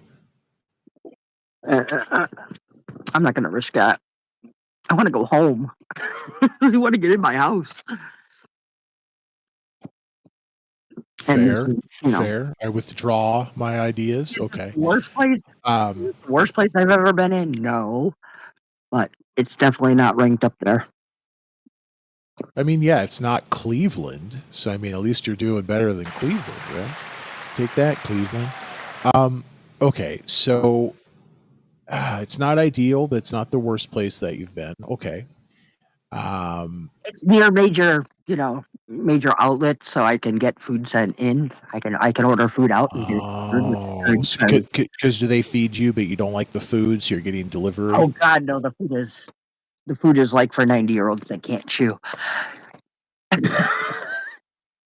So Like a lot of peas. mashed, like no, like a lot of uh whipped squash and mashed potatoes with lots of gravy type, just all mush type food. Oh, mashed potatoes and gravy doesn't sound terrible, but okay, I get what you mean. But I mean, it's So you're not every gonna. day, three It's meals a every day. day Mashed of potatoes mush. and gravy for breakfast doesn't sound great. Okay, I agree with you. So you're not getting a lot of physical therapy. You have some problems with the staff, but you've mentioned several names, people that you like. Okay. Oh, my Do you have a therapists are nice. prognosis? It's I'm just sorry. Go on. my two therapists are my occupational therapist, Ariella, is very nice, and my uh, physical therapist, Kathy, is very nice. But they are constrained because they have, 15 patients and can only see you for 20 minutes. So it's not their fault. They're just understaffed and can only fit so many people in a day. I mean, truly, there's two physical therapists on and two occupational therapists and one speech therapist for 130 people. So when you divide that up, they can only see you so many days for so many minutes. So I don't really blame them, but I do blame the administration that runs this place. Yeah, the big wigs, those fat cats. Yeah, getting all that mashed potatoes and gravy as much as they can eat. Do you have so you're not expected to pass away in your sleep with gurgling sounds? Great to hear. No. Do you have an idea of when you get out, or is it literally just when you can get out? Um, I'm probably maybe Monday. I mean, it depends on if I have to go through an insurance. Like they send me saying I that my insurance is done. Like this time, it's every 7 days I have to renew because every 7 days they say I'm ready to go home, whether they think I'm ready, whether my people say it or not. The insurance company says, well, you're ready to go home, and I have to appeal it. So I'm in the middle of an appeal right now, so we'll find out on Sunday. So maybe Monday I'll have to go home. Maybe not. Maybe it'll be another 7 days. Never know. It's up in the air. They like to keep my anxiety up and have me stressed out every 7 days, every 6 days, because on the seventh day the denial comes and I have to appeal it. Wow, it's just like the If I Bible, but instead of resting, the seventh day is for referrals and denials. Wow, so biblical. Yep. Then if my referral fails, then I have to write a second appeal if I want to stay, and then I have to actually write out why I think they should, have me stay. And I've had to do that 3 times, 4 times, 3 or 4 times. Do a second appeal. And that's stressful because I could take up to 30 days, but you're only paid up till their final date here, which is only 3 days after you get the appeal referral. But luckily, they've got it within that 3 days. So I get very stressed out now. So, what do they say when they say you're denied, and then you have to fight it? They're just like, "You're lazy. You should just go home." Like, what reasoning do they give? It just says, like, I'm looking at the paperwork right now from the one I got today, right? It just says Medicare coverage will end your current skilled nursing facility on 10/12. And then people just bring it and they say, hey, you got to do an appeal or you're ready to go home. But they're recommending an appeal. So I appeal. And it's just Oh, that's paperwork. terrible. So the people there will say you should stay here, but all they can do is Right. recommend that you appeal. They're not doing it for you, which is the opposite of what it should Correct. be. Then I appeal. And then they have to send the medical records to this place. And then an independent doctor reviews them to see if they agree with the recommendation of the first whatever, the insurance that said I've had enough care. So then the independent doctor looks at all the stuff and either agrees or disagrees. If he agrees, then I won my appeal and I get to stay another 7 days. If they disagree, then I got to go through another one where, another independent doctor checks it out, a different independent doctor with an email from me saying why I think I should stay. What if you're like finding it difficult to move? How do you handle appeals? You have your family do it. I don't know what would happen if, I wasn't cognitively aware enough to do it. I don't know who would do it for me or what would happen. I can just imagine they're like wheeling out someone in a coma because they don't have anybody to do their appeal. They just like Like, get to the edge of the steps and tip the gurney. Is that what it's called? And just the person slides down into the parking lot. that's it. Just call them, whatever, a cab and have them go. But like Betty, the one next to me, she has to do an appeal and her niece is doing it for her. So yeah, it's family or yourself if you're cognitively aware enough to do it. But I don't know what happens if you're not. Well, that makes sense. Betty's a little too busy hanging out with Abraham Lincoln. She doesn't have time to do an appeal. Okay, so as this her roommate Betty is a bit deaf and hallucinating, so a little context there. I'm not mean. I just play around with context. So, okay, so the food sucks. Some of the staff is great. Some of the staff not so good. The management sucks. Um, you are not afraid to have the door open and criticize the staff, which I love. Um, what am I forgetting? What have I not asked about that is important to know? Uh, Insurance sucks. No, I don't know. That seems to be about it. Well, yeah, we all live in the United States. That I already assumed would be the case. That's true. And I really want to change my insurance, but I want to be out of here before I change my insurance.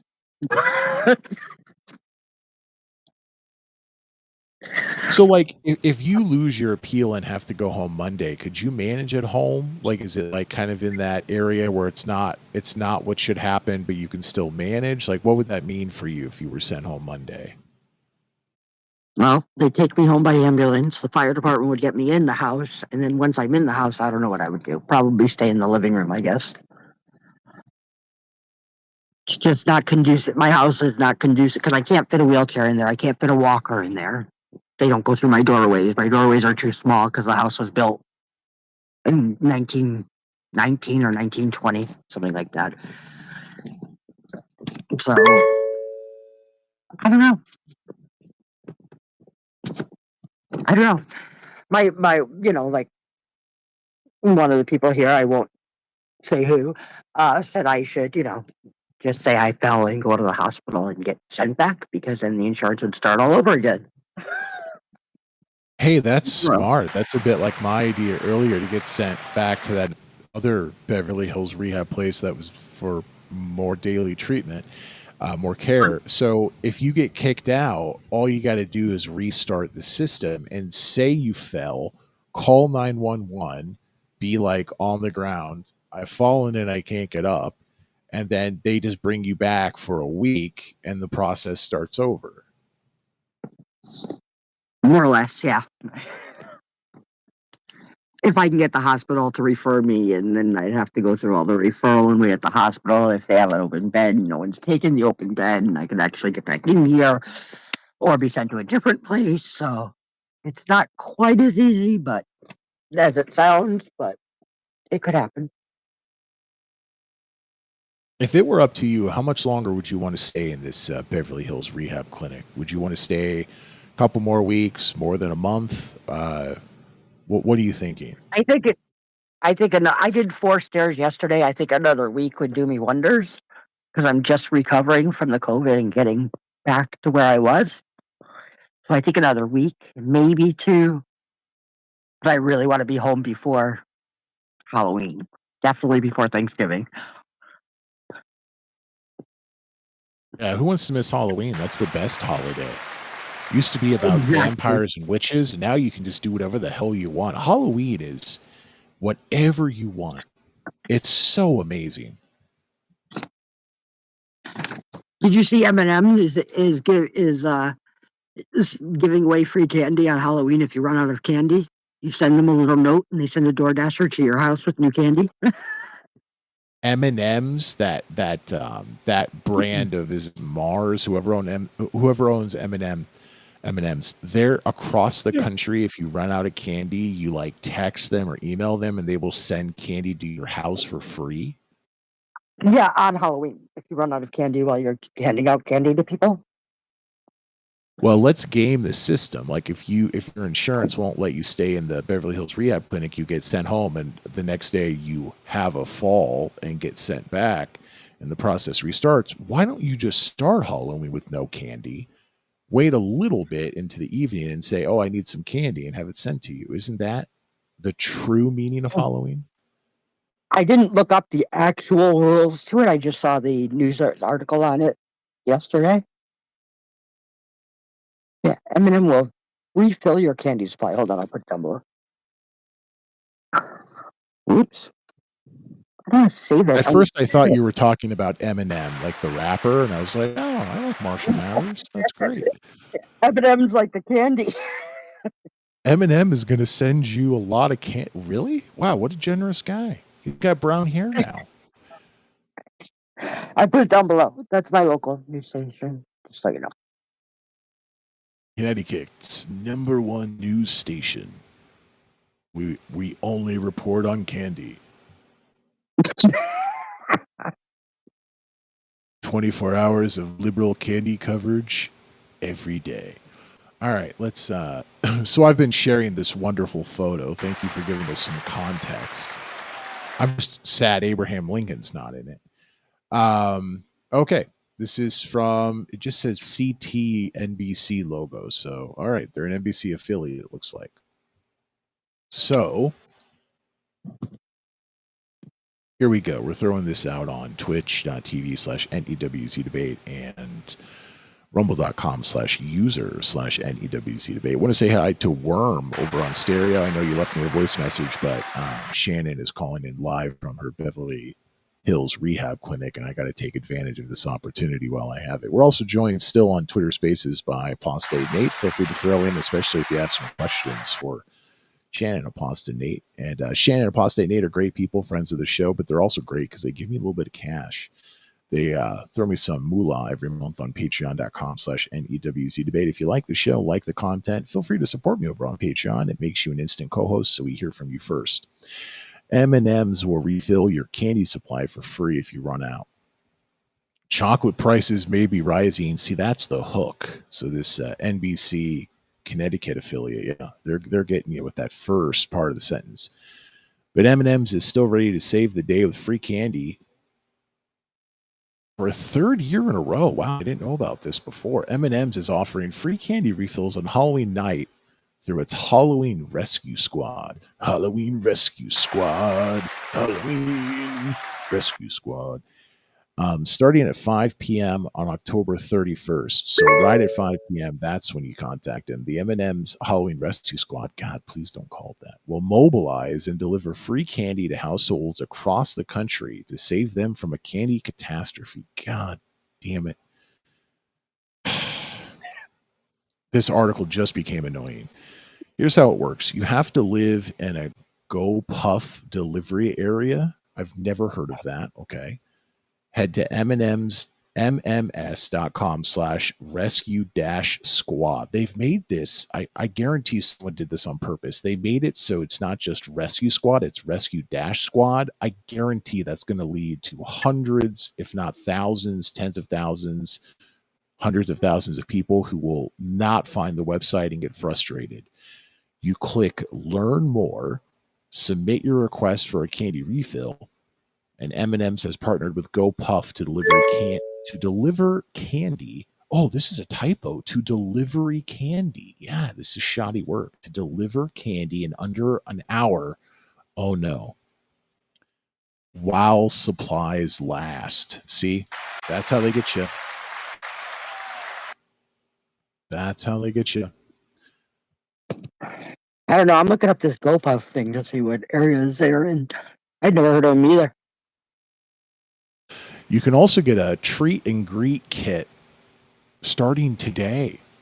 Starting this morning, 10 a.m. Eastern. It's a free treat and greet kit while supplies last.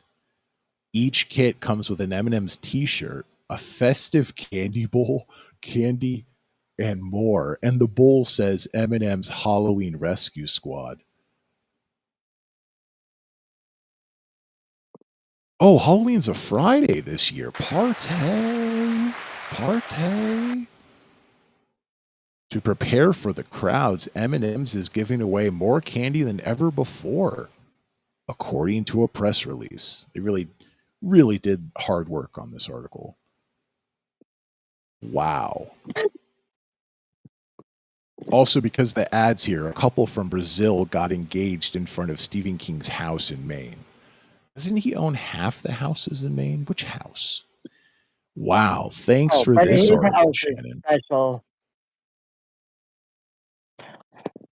Hey, that's my local news station. What are you doing, Lee? I go to that one all the time. That is my local news station, by the way. NBC Connecticut. Yep. What's not to like?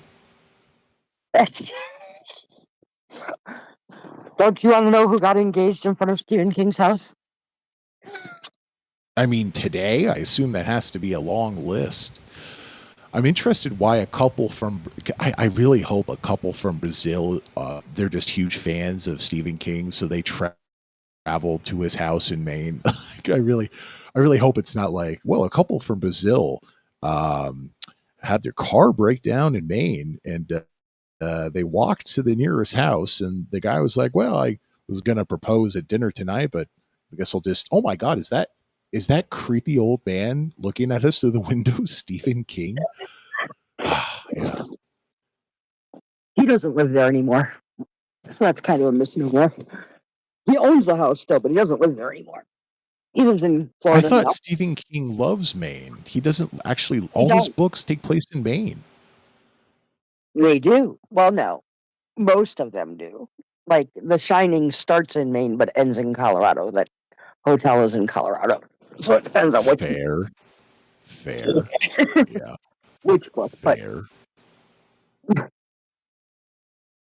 Okay, Shannon, I want you to stay with us, but I want to continue the discussion, including your input on that discussion. Is there anything else you want to tell us about this Beverly Hills Rehab Clinic before we move on a little bit? I feel like I took advantage of this opportunity, much like with Andrew jabbing you with things. I took advantage of it over and over and over again. Anything else? No, but if you think of anything, I'll be happy to answer any questions. How does it smell? I noticed the smell when I walked in of old people. Now I don't smell it anymore. It's probably because I've been here. But as far as I can tell right now, it doesn't smell like anything. Old people smell, is that like Werther's Originals candy smell? What is that? More musty, like a cellar or an attic. It hasn't been in a while. That's what old people All right. smell like to me. I was hoping for Werther's Originals, and I got Musk. All right. Musk. If only Betty was. Say it again. Must, like musty, M-U-S-T-Y, musty. Oh, Not sorry, I musty. said Musk. I'm a dummy. Yeah, Musty. I was like, yeah, if only Betty was imagining she was talking to Elon Musk, it would bring it all full circle. Okay, thank you very much. Appreciate that. So Shannon, we have some messages over on Stereo we're going to get to. Apostate Nate is with us over on Twitter Space as well as Shannon. We were originally talking about Epstein again, and then we went into the government shutdown. I know you tweeted something. I have it pulled up. It's RFK Jr. But you wanted to talk about the government shutdown, I believe furloughs. What are your thoughts on the government shutdown? Um, I'm more centered with you that if you work for the government, you should know you could get furloughed, and if you are furloughed, you probably shouldn't get paid. But if you're working, you should get paid. So Yes, if you if were you're furloughed, working no, but if you're while you're actually not getting paid, like you're in the military, because we were reading earlier, I think maybe it's October 15th or the 20th, something in the future, just in a week or two at the most. If the government is still shut down, the military won't be paid, and clearly they're still working. So if you're still working, then yes, you should be paid. Arguably, you should be paid a little bit extra for the inconvenience, but I would say at the very least, you should be paid. 100% agree with you. but maybe they should be able to file for unemployment or something to get them through. I don't know how that would work though. I don't know if they're able to, like, sometimes gig workers, when they're able to work, can file for unemployment, when the work is available. So I don't know if they can do that. Being government employees, like being furloughed, can they still like apply for unemployment while they're not employed? So that at least they get something, even though it's only 70% of your pay. Yeah, because then you can double dip if you're getting unemployment and then you get your back pay afterwards. That's true. I didn't think about that, but I mean, it's kind of an unknown right now, right? Because I mean, the longest government shutdown we've had was like 4 days, right? The last time it was. Oh no, it's been longer than 4 days. Let's ask ChatGPT. This came up in a previous conversation a long time ago. Someone was like, I don't know exactly what the context was, but they're like, we haven't had a government shutdown in so long. And it was like, oh no, we had a government shutdown like in 2017, 2018, 2019, something like that. And it lasted a long time. When and for how long was the last government shutdown? You're right. It was ChatGPT. 2018 to 19, and it lasted 35 days. Yeah, more than a month. So this is what I got here too. I'm going to share this. Love ChatGPT. The most recent federal government shutdown began on October 1st, 2025. Oh, well, of course, I said the last. Christ. The shutdown before that, December 22nd, 2018 to January 5th, 2019, 35 days. What's the longest government shutdown? Was it that one or was there one before it? Yeah, that was the longest. Okay. It happened during Donald Trump's first term, centered on a standoff over funding for the U.S. Mexico border wall. Roughly 800,000 federal employees were furloughed.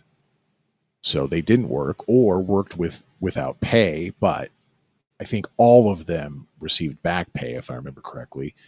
It affected major agencies, including Homeland Security, Transportation, and the IRS. While essential services like air traffic control and the military continued to operate. I guess they were probably working without pay. Before that, the longest had been in 1995 and 1996 during Slick Willie, Bill Clinton's administration. It lasted 21 days over disputes with the Republican controlled Congress about budget cuts and Medicare. All right, some context there. So, do you have any other thoughts on the government shutdown? And once again, Apostate 8, you're with us. Feel free to chime in. Shannon, anything else on government shutdown? No, that's my feeling on it, anyways, for the workers. Over on Stereo, I have a poll. Right now, it's about 60-40 in favor of what I voted for. Democrats are to blame for this. I'm a Democrat. I'm a liberal guy. I think we're absolutely to blame for this. It was a bad choice. Only about 40% say the Republicans are to blame. Shannon, what would you say?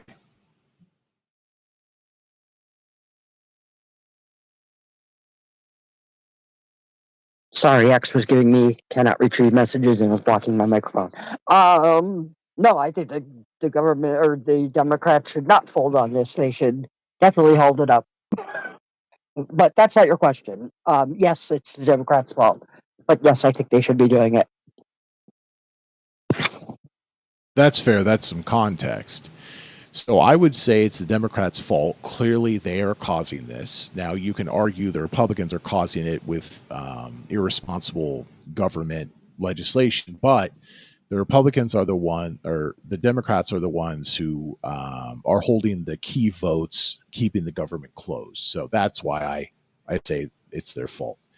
I would disagree and say that I know you're literally in a Beverly Hills rehab clinic right now, and you have some public assistance that you receive. So they're trying to say, the Democrats are trying to say, we need to restore money to Medicare and other health benefits for low-income Americans. I believe that's the wrap it up. That's their reasoning for this. But I don't think they're going to win.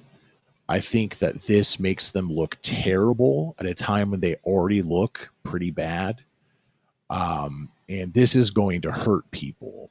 So since I don't think they're going to win, the net outcome of all this is just that more people are being hurt because of the Democrats. Do you think they actually could win? Or is this, I want them to die on the Hill, consequences be damned, because I support what they're trying to do? Oh, I don't want them to cave again. They've caved too much. Just let the Republicans get the votes if they can get it, but no Republican should be on their side for this. I mean, no Democrats should be on the Republican side for this. They should die on this hill. They've caved too much in the past. They've given too much to Trump. Fuck that. Just stand your ground and don't cave in unless they meet your demands. I certainly can respect that sentiment. I don't think it will. I think public opinion is going to turn against them.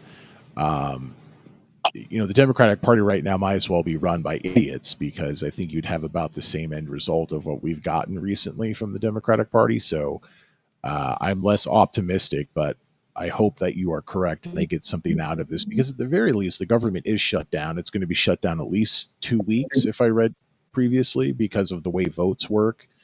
So I hope they get something out of this. My gut says no. Apostate Nate, you are with us. Give me a yay or nay, or rather, are the Democrats to blame for this, or are the Republicans to blame for this? And do you believe in the cause the Democrats are fighting for, and thus having shut down the government for at least 2 weeks?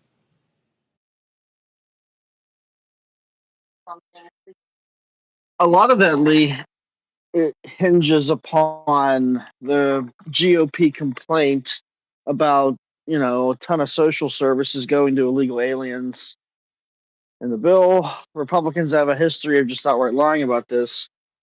But that's true. I mean, people here illegally in the country who overstayed their welcome, or people who came here illegally, have stayed in hotels. They've received public benefits that Americans born and raised here don't receive. That is true. Whether or not it's true specifically in this case is probably not true. Do we know the scale of that? That would also matter. Like, was this just something that happened here and there, or was this was part of the program? This was systematic and widespread. I would say the latter is where I would hang my hat, having discussed this on previous shows. Can't quote you any numbers right now, but what I understand of the Democrats' demands to restore money to public healthcare services, those services technically are not services that illegal aliens are eligible for. Now, they still have received a lot of services, but technically, just like voter fraud is a problem, but it's not a real problem. Technically, it does happen. In fact, I think one or two really high profile cases have come about in the last year, but it's not a problem. It doesn't affect elections. The elections are very, they have a lot of integrity, I should say, and they're all just. So I think it's one of those situations. But who's to blame, and do you support the Democrats in hurting people? They are hurting people. So do you think that's a legitimate choice? Well, I believe it was Donald Trump himself, circa around 2013, that said that a government shutdown basically points to a weak presidency. So I'm going to hold him to his own words and say, buck stops with the president. So if I can wrap this up, and I'll get to some stereo messages and see what they're talking about. We can adjust based on what they say. Um, you you blame the Republicans for the shutdown, and you support the Democrats forcing the government to stay shut down until they get what they want. Yeah, I think so. I do. I think somebody's got to play hardball with what is a stranglehold on all three branches of government. There's not a whole lot of options for pushback from the Democrats right now, so I don't really have a problem with this. Do you think the Democrats will win this fight? Oh, that I don't know. Because I think Donald Trump is such a volatile lunatic. How long would he let it go?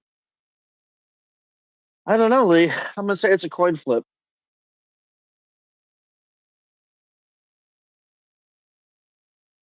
Yeah, I don't think they're going to win, but I will say it's sort of like predicting the NFL. Like, yeah, you think one team's going to beat the other, but it is not like a 0.1 chance that any team could beat any other team any given Sunday, as they say. We've seen that a bit this year, like when the Browns beat the Packers. But there's enough of that in recent history in the NFL, the sport I really only pay attention to, that it is technically possible that any team could beat any other team, and that's why sports betting can be so exciting or so addictive. So I would say I cannot guarantee the Democrats are going to lose, but I would bet everything that the Democrats are going to lose. Okay, let's jump over to stereo and just see what these comments say. Some of them came in after we wrapped up the discussion of Shannon. Some of them came up before the conversation of the Beverly Hills Rehab Clinic. Some came in during. So we'll just see kind of where this points us. I know Shannon had another article that she wanted to get to, so I will get to that as well. If you have anything you want to talk about specifically, you can mention it in a message. You can mention it as a speaker over on Twitter, Twitter Spaces. You can also tweet me. So twitter.com/NEWZ debate. Let's hear from Joey Butts, then we'll hear from Worm Million. Joey. Have you ever read or heard about what some of the more famous atheists throughout history were quoted as saying before they died? From Voltaire to, Anton LaVey, a bunch of philosophers. It's very interesting. It's a very interesting thing that they say right before they die, kind of regretting their views on things. Interesting. Yeah. What is it they say? There's no atheists in foxholes. So if you're being shot at by the enemy and you're an atheist, you very quickly find religion. Or if you're in combat, you very quickly find religion. I don't think I would, but in many ways, I am not like many other Americans. So maybe I'm just the outlier. But I think generally, yes, a lot of people, when they face addiction, when they face crises of one kind or another, they often do turn to religion, whether or not that was a part of who they were before or if that's something new. So I would agree with you. But I'm going to ask ChatGPT, are there some high profile atheists who recanted on their deathbeds?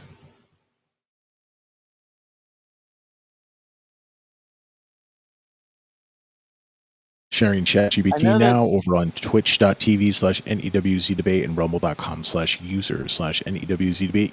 Yes, Apostate Nate, our number one anti-religion person. What do you think?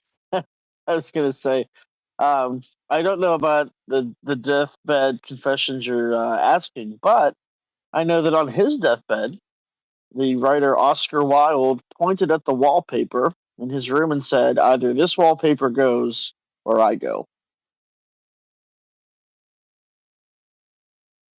My guess is the end to that story is that the wallpaper's still there. Did I get cut off? No, Wilde looks at the wall and he says, "Either the wallpaper goes or I go." This is what he said on his Yeah. deathbed. But He since it was his very, deathbed, I'm guessing the wallpaper is still there. That was you killed my joke, Apostate Nate. But he did die when he said that. I mean, what's the life cycle of wallpaper? Like span of wallpaper? I have some really old wallpaper in my house, but it's more of like almost like a vinyl tablecloth feel to it. It's not really like paper. Sorry, I didn't mean to make this discussion about wallpaper. That can't be good for like listeners. Up I was next, going to talk about atheists on their deathbed, but I think we should move into wallpaper discussion. Yeah, I think that's really the hot topic that the youth want to hear about on today's program.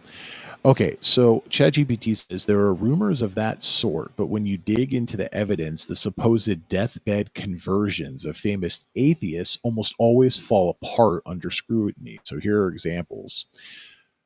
The story that Charles Darwin recanted evolution and converted to Christianity before dying was fabricated decades after his death by an evangelist, can't talk, named Lady Hope. Man, that's a great name, Lady Hope.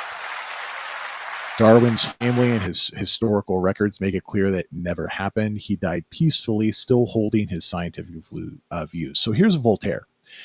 Claimed by some to have begged for forgiveness at death, but in reality, multiple witnesses, including his doctors, said he remained lucid and unrepentant to the end, mocking priests who tried to convert him. That's what I want when you're dying, mock people. Shannon's two roommates who passed away overnight, they were talking about their families and all that stuff. I would have liked to have heard more mocking when Shannon was telling us about what they were talking about.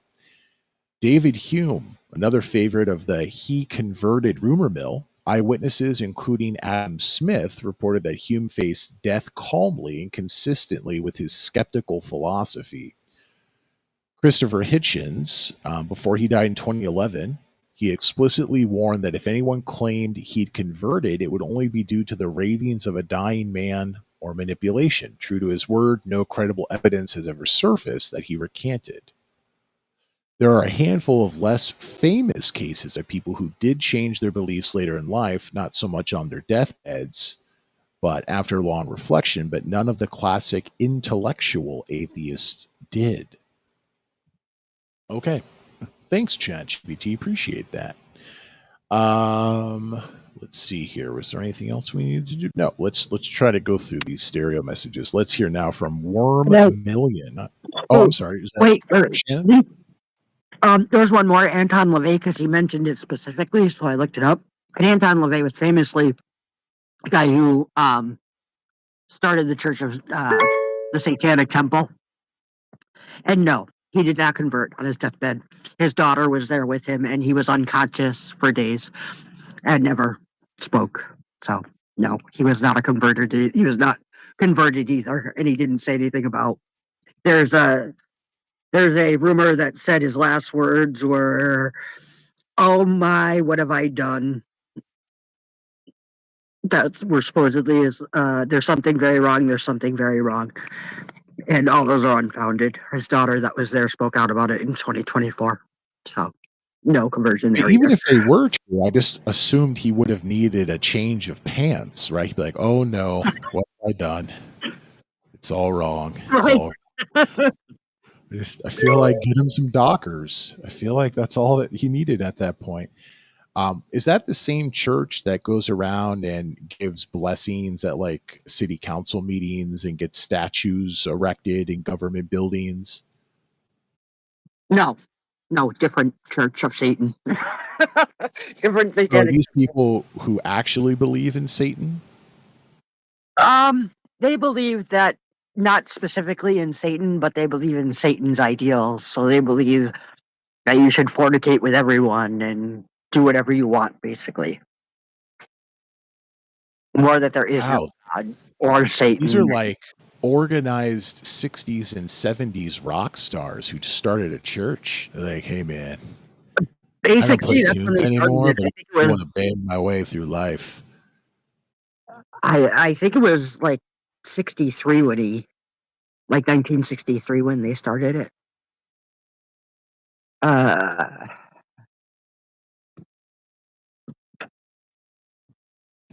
me see, Satanic Temple.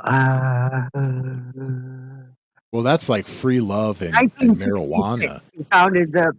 He founded the Church of Satan in 1966. The Pantsless Church of Satan, 1966. Yeah. All right. Appreciate that little nugget of information, Shannon. That's great stuff. Yeah, I assume I'm an atheist. It's really hard to imagine dying. It's kind of scary. But I hope I don't recant. That would be kind of dumb. I hope that, if I'm in a hospital when the religious person comes in, it doesn't have to be a priest. Hospitals will have, I think, depending on their size, but I know of specific hospitals where people have told me there was like one religious figure.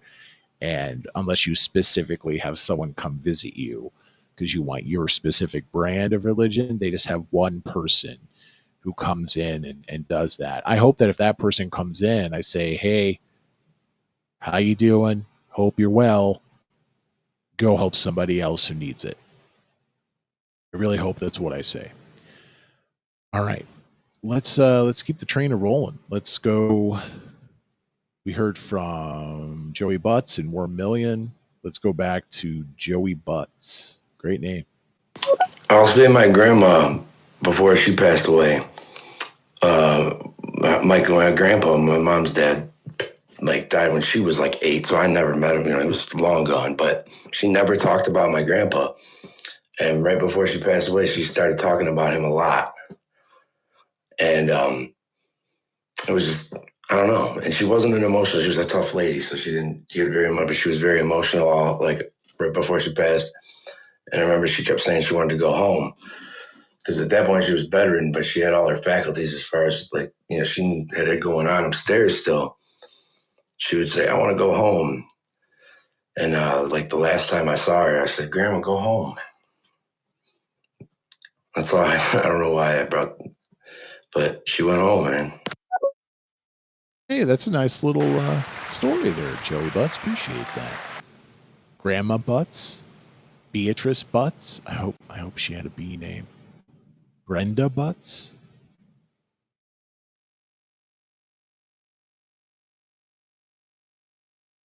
B names for women.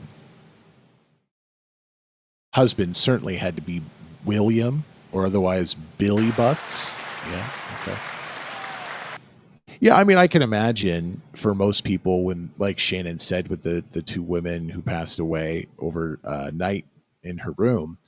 Yeah, you talk about family. You talk about people who maybe have died, who you miss, because I assume for most people they think they're going to see them. Yeah, no, that's a nice little story. Thanks for telling us that. I think that aligns with what we heard from Shannon, aligns probably with anecdotal references we have in our own lives. And it was nice. She went home. Thanks for that story. Appreciate it. Let's hear from Worm Million.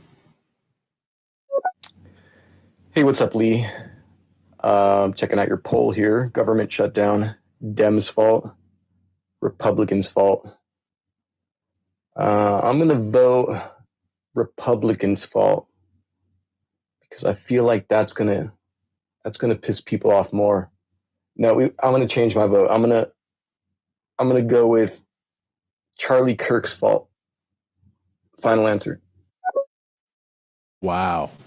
Wow, that's deep. I would say third choice is Jesus's fault. Yeah. I think he has a role to play in this. Yeah, so we talked about the government shutdown. Once again, I think it's the Democrats' fault. They are definitely the one that they are the stinker. I guess that's why I'd say it's the Democrats' fault. They are the ones that made the government shut down. You can justify those actions or not, but clearly they're the ones that pulled the trigger. Odd, because Democrats usually are better on gun restrictions than Republicans. Do I think it's justified? No, because I don't think they're going to win. Even if I thought they were going to win, I'm not sure it's justified as the government shutdown stretches longer and longer. If it was like a few days or something, like, sure, okay, that seems reasonable. But if this goes quite a long time, like into several weeks or a month or longer, no, I don't. I think this does damage to Americans' lives. And since I don't think they're going to win, no, I vote against them in every category you can imagine. All right, let's hear now from Joey Butts, the proud grandson of Beatrice Butts. Oh, really? ChatGPT? Okay. Well, I mean, I never looked for anybody to like, or any that where these things were like actually not true. What these atheists said. I don't know. Not see ChatGPT. I think it's meant to be that I don't have it because it makes me look like a gosh damn jackass every time. Yeah, no, I can appreciate that. I think most people in the US have things they assume to be true and never actually do any work to look them up. So I don't think that you've been thrown under the bus. I like having you on the show, so that was not my goal. And while Chat GPT certainly can be wrong, it's gotten a lot better over the last several years, but certainly can be wrong. On most things, especially simple queries like, tell me about this, it's not. Sometimes it doesn't provide an exact detail that you're asking for and kind of averages what happened. So this happened one time. Shannon was on the show. I can't remember the exact context, but it said, oh, yeah, it was Harvey Milk being dishonorably discharged. And it was like, you had to find the real details of what happened. And originally, what ChatGPT said about one specific question was incorrect, and we had to ask it more, and we had to look it up, and it was wrong about that. But I think that was really, because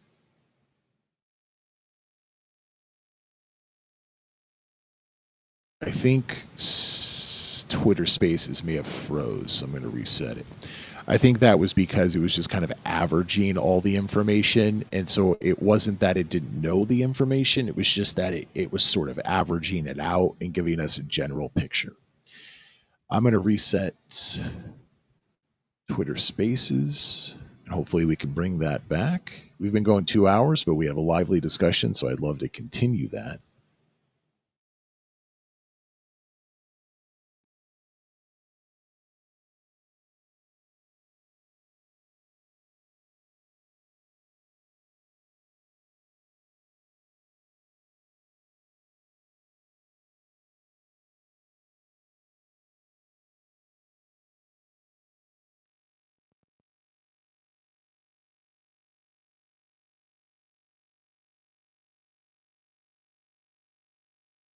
Okay, am I back over on Twitter Spaces?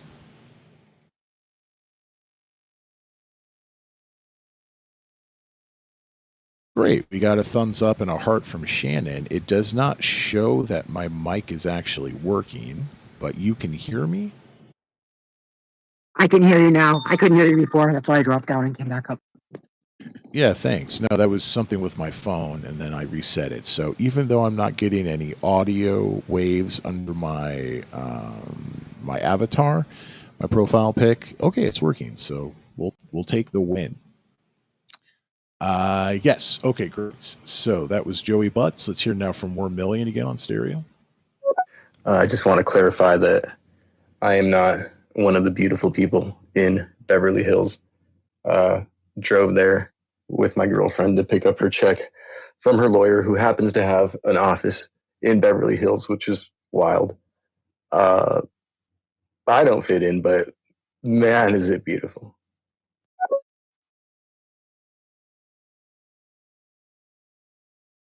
I think I've been through Beverly Hills once. I don't really remember it, but I think I've been there. And I must have just swung through because I think I remember like one specific house I saw that stuck out of my mind. It always, is talked about, but okay, I'm glad to hear it's nice. All right, let's make sure we're on top of everything. Yes, we are. We'll keep going through these stereo messages. Let's hear from Joey Butts again. Oh, dude, the Anton LaVey story about I found out more after I found his daughter was adopted by some Christians, and that's a crazy story about his death. But it's not necessarily on their deathbed or like they converted. They just had things to say about their views about you know what I mean? Like, there's a bunch of them, but maybe they've all been disproved by ChatGPT. Yeah, I think the way I phrased it on ChatGPT, it would have given me some examples if there actually had been people who not necessarily said Jesus is my Lord and Savior, but had said something that casted doubt on their life's choices regarding atheism and any proselytizing that they had tried to do for people to become atheists. I don't think that holds water. So unless we have a specific example we can look up, I don't think that's a thing. Um, Deathbed confessions. That's something I have heard about. I don't know if it's real, but that's why I was asking Shannon what the two women who passed away overnight in her room while she's been staying there. I was wondering about that. There didn't seem to be anything that popped up. She basically said they didn't know that was going to be the night, but they were certainly trending towards that because they had do not resuscitate orders and no one tried to save their life. But they just talked about their families. She learned a lot about them. Let's hear from Worm Million again. Yeah, Beverly Hills. I just went down to Beverly Hills. Was that Monday? And it's beautiful. I mean, just the drive. These houses is so gorgeous. Yeah, and I mean, if you get your parking validated, it isn't too bad. Yeah, I would definitely milk it, and I would be hanging out in Beverly Hills. Because I'm a liberal. My guess is there's actually a lot of Republicans in Beverly Hills, and there's a lot of Republicans who live in like places like San Francisco and Portland.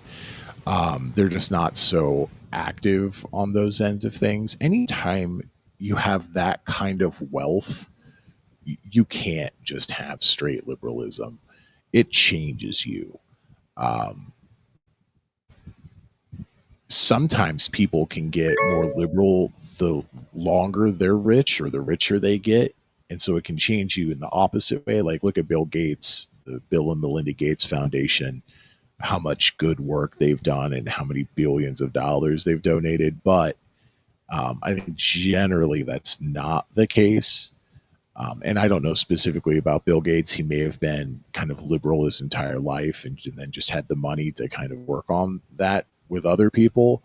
But even Bill Gates, I've heard things about him, like the relationships he has with like other billionaires. And, he's not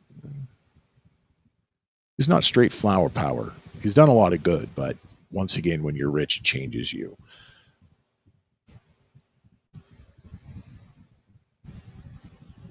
All right. I think we're all good over on Twitter Spaces. Yes, we're getting a thumbs up or something. It looks a little strange to me, but Shannon, you can still hear me, right? Yes. Perfecto. Can you hear Appreciate me? it. Okay. Yeah, I hear you. All right, let's hear some more messages over on stereo, and then we'll get to Shannon's story. I'm gonna try to blow through these as quick as I can. Let's hear from Joey Butts again. Yeah, do what thou wilt, but shall be the whole of the law of Satan, of the Church of Satan. So basically, whatever feels good, do it. And it's funny when you hear these things. Oh, but it doesn't. There's things that says like, don't be cruel to animals. And it's like, where does it say that? I just read one of the people that have like meetings around, like, uh, places where. There's something wrong with that message. I can see in the audio visualization, the levels went down in the middle for some reason, so I don't think we can hear that one. Let's hear from another Joey Butts message. Liam, maybe you can elaborate on this. Now, I heard this is where politics, and I lean right. I voted for Trump. Um, for reasons pretty much, it doesn't matter. Anyway, the whole thing is that the Democrats want money for illegal immigrants and health care for them and whatever, right?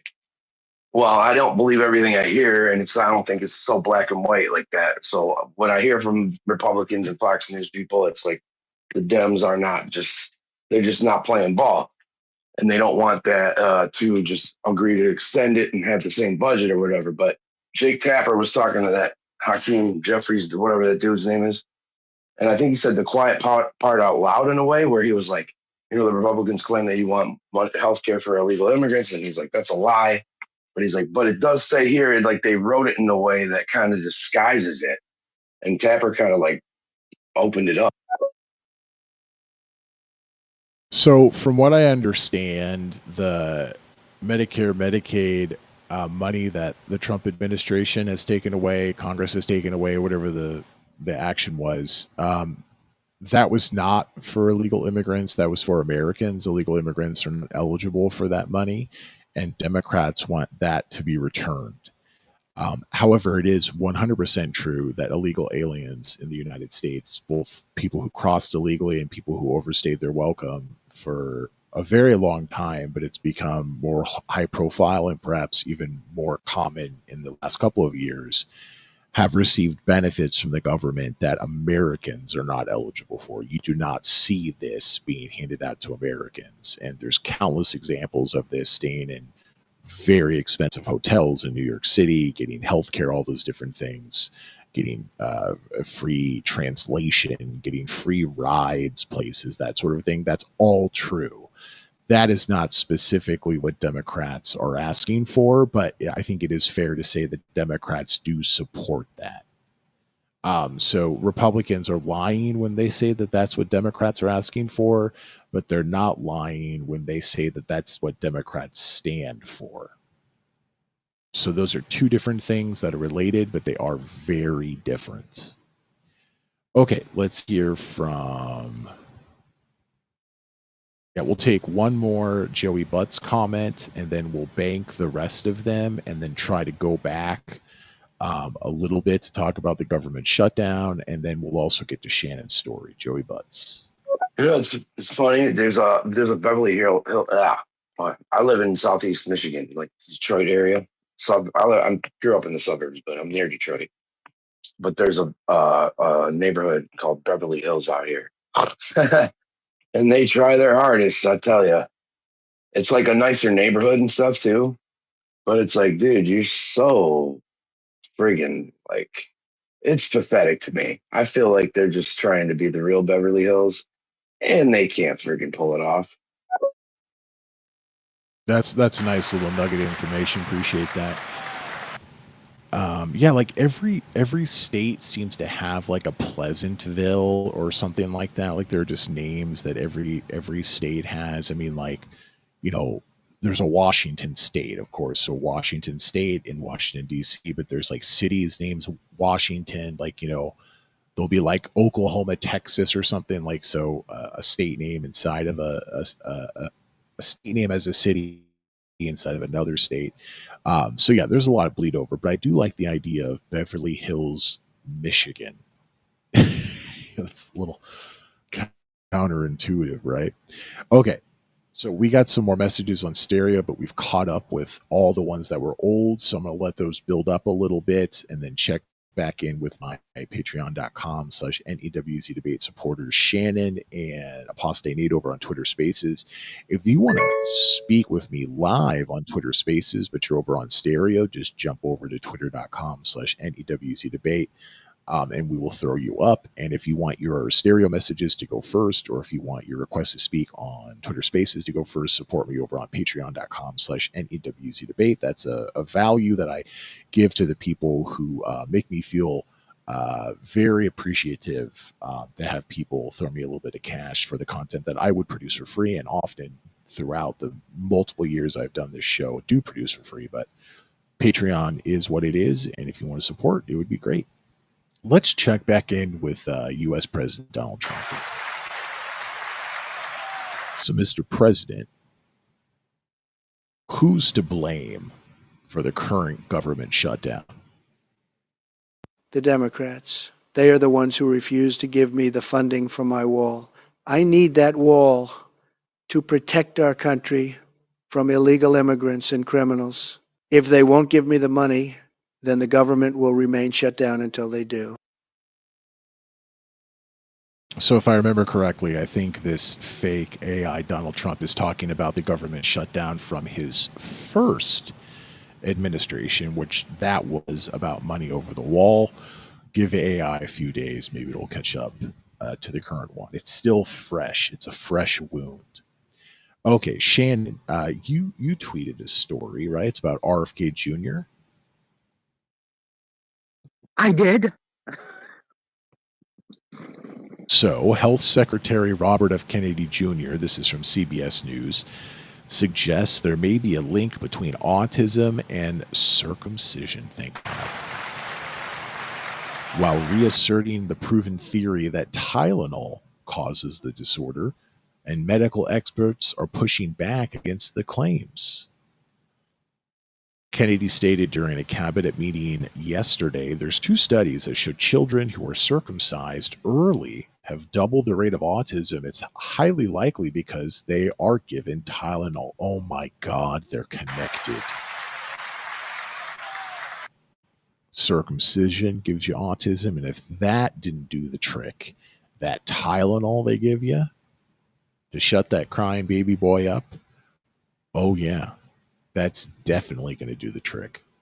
And then it gives a definition of circumcision. This is great. Circumcision is a surgical procedure that removes the foreskin from a boy's penis. Oh my God, they said boy. Shouldn't they say baby's penis? Oh my God. For some. What was that? Cis male. Cis male? Cis boy's penis? That's why Shannon was sent to the Beverly Hills Rehab Clinic. She's using the wrong pronouns. For some, circumcision is a part of culture. Oh, here comes the cultural or religious practices. A 2025 study from Johns Hopkins Medicine found the prevalence of the practice had decreased nearly 5%, going from a little over 54% to a little under 50%, 49.3 from 2012 to 2022. Wow, less cutting, less Tylenol. Kennedy did not cite the specific studies he was referring to, but experts say potential matches are a 2013 study of 8 countries and a 2015 study from Denmark, which both suggested a link between circumcision and autism rates. But they have issues, apparently. The 2013 study looked at circumcision rates in boys. Once again, boys. Come on now. It's 2025 versus autism rates. The authors admitted that national and state averages may show correlation, not causation. So once again, correlation is like the gross domestic product of Bulgaria and how much Nicolas Cage movies made over a 10-year span of time. They could look very, very correlated. Like, wow, it goes up, it goes down. They both go up, they both go down. But causation, clearly one is not causing the other. And the authors say their study may have mistakes, bias, and confounding. I'm not sure what confounding means, but oh, hey, confounding. Thanks, CBS News. That occurs when the relationship between an exposure and an outcome is distorted by the presence of a third variable, so something that we don't know of. But I guess that third variable could be Tylenol. For example, early studies linked coffee drinking with higher heart disease risk, but smoking, which is popular among the coffee drinkers in the study, was the true driver of heart disease risk, not coffee. So it's that third issue that was confounded. The 2015 study found that the risk of autism was higher among circumcised boys. Jesus, CBS News, circumcised children under age 5. But after age 5, the association disappeared. Okay, so if you wait longer, then someone is quoted as saying, if circumcision truly caused autism, that association should continue even after age 5. They're likely picking up on the fact that kids undergoing circumcision in the healthcare system have greater contact with the healthcare system and have parents with higher levels of education and income, all of which are associated with being diagnosed with autism at a younger age than other kids. Yeah, if you come from a poor, shitty family, they're not going to diagnose you with anything. If you come from a rich family, I'm not saying which culture or religion that could be, but if you come from a rich family, after they get you circumcised, you're going to go to the doctor a lot. And if you have anything that could be diagnosed, it's going to be diagnosed. So that's not causation. Okay, Shannon, you are hitting it out of the park today. First telling me about staying in the Beverly Hills Rehab Clinic, where you've had 2 of your roommates pass away during the night, and all those details. And now talking about circumcision for young for young children. Thank you. Thank you. I'm not going to the rehab clinic. I said the right thing. What do you think about this? I prefer circumcision. That is my thought. I think they have no correlation, but our Health and Human Services Director just goes off those miscellaneous studies that they find somewhere. I mean, what's the population of Denmark? Like the population of Connecticut? How many people live in Connecticut? I don't know. Not too many, actually. No, I'm Connecticut guessing population. Denmark doesn't have that many people, but I'm guessing there's more culturally rich people who want circumcision in Connecticut than Denmark. That would be my guess. That is very true. Oh, we have 3.6. They have 5.9. Okay, so yeah, more people in Denmark. Yeah, they have 5.9 million. We have 3.6 million, roughly. And that's why you have to compare, even with all of the differences between Connecticut and Denmark, you would have to compare like per capita. So, you would assume you had more children in Denmark than Connecticut because it has more people. I don't know that for a fact. Birth rates are different, right? But just assuming that's the case, you wouldn't do a total circumcision, although total circumcision might be higher in Connecticut, even with a lower population. So you have to try to compare like with like when you do studies, right? Right. Well, but in Europe, it's not as common to circumcise men as it is in the U.S., right? And that's why Yeah, Shannon not lives in the really, U.S. She loves circumcised people. because it's not even just religion. I mean, they did it for the longest time just for like cleanliness. It didn't matter your religion; you were still circumcised. There are when you were studies. There are Catholic studies or that show that if you're circumcised, you're less likely to contract HIV because of it's either cleanliness or because it doesn't get stuck in the fold. There was some clear scientific reason they were able to point to. But yeah, I think cleanliness is something that is not saying everybody out there with the fort, hey, you listening out there, you got your foreskin. I'm not attacking you. This is not an attack. I'm not saying that it's not possible to be clean without being uncircumcised, but I think that is a definite thing that is a benefit of circumcision. Now, we've also So I'm talked not on the saying show the sometime. guys. I I'm sorry, mean, Shannon, go on. I said I'm not saying the guys. You could blame it on the mom because it's the moms really that decide if you get circumcised, and they have to usually, especially back Wow, Shannon, are in you the calling day, in from the the moms. 1940s? What is this? The mom makes the decision to cut off the I foreskin. don't What know. is I this? I didn't know. I mean, of the guys I've dated, only one has not been circumcised. All the rest have been circumcised, and they were Protestant, Catholic. Never dated a Jewish person, atheist. So Yeah, it didn't matter let's our religion. wow, look at that choice. Everybody, did you hear that? Never dated one. Wow, look at that. That was a clear choice, Shannon. Okay, so let's do a little let's do a little deep talk here. So as a lady, as a woman, is there a difference? What does your experience tell you? Oh, I'd much rather have a circumcised man. Much cleaner, less smell. Yeah, much better. No pulling back, no extra skin. I like circumcision. I'm all for it. I don't know if it really does damage like they say it does. I don't know. I've never had a So man who and I've had a also remote circumcision. heard about that it's like less sensation. Right. But then if you're circumcised when you're young, you don't know. So it's sort of like imagine anything that can happen to you when you're young. Yeah, you go deaf. You're born deaf. Sorry, hearing impaired. God, I'm going to be sent to that Beverly Hills rehab clinic.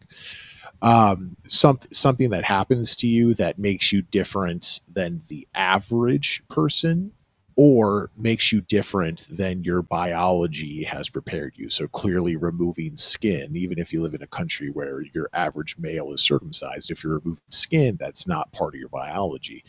You would have no frame of reference. So you would not know. The only way you would know is if you're like a sexually active adult male, sorry, sexually active adult person, and then for some reason you decide to get circumcised or there's some medical reason, then after the healing, I emphasize after the healing, when you become sexually active again, you could actually give some insight on if there is some sensation difference. I couldn't tell you because that's not me, that's not my background.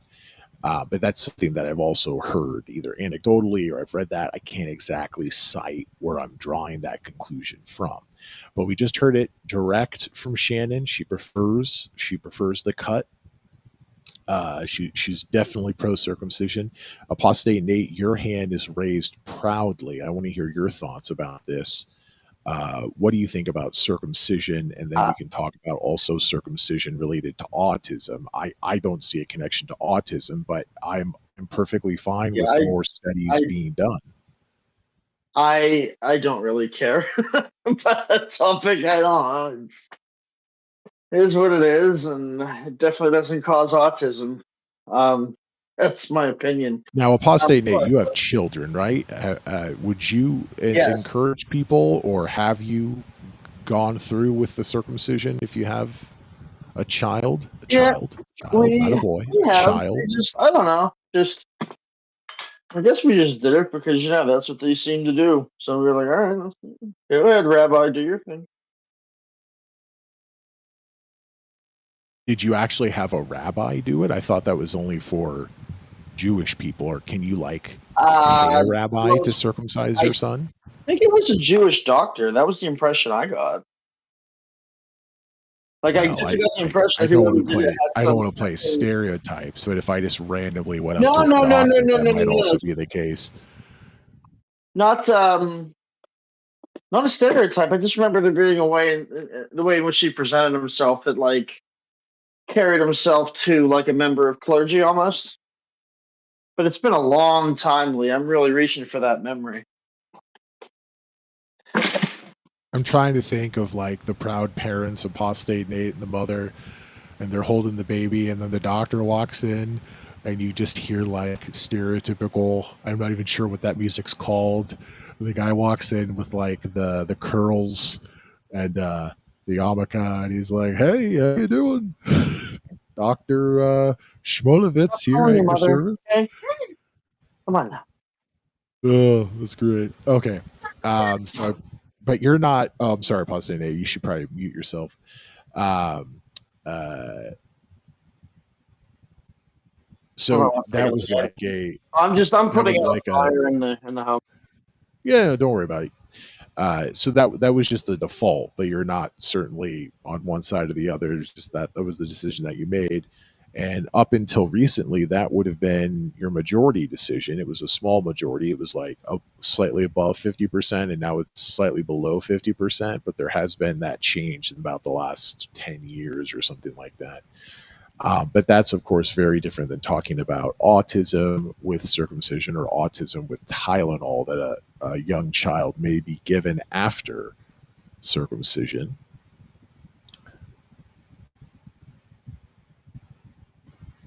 There's more stuff here from CBS News, talking about how Tylenol also doesn't make sense to be a cause of autism after circumcision.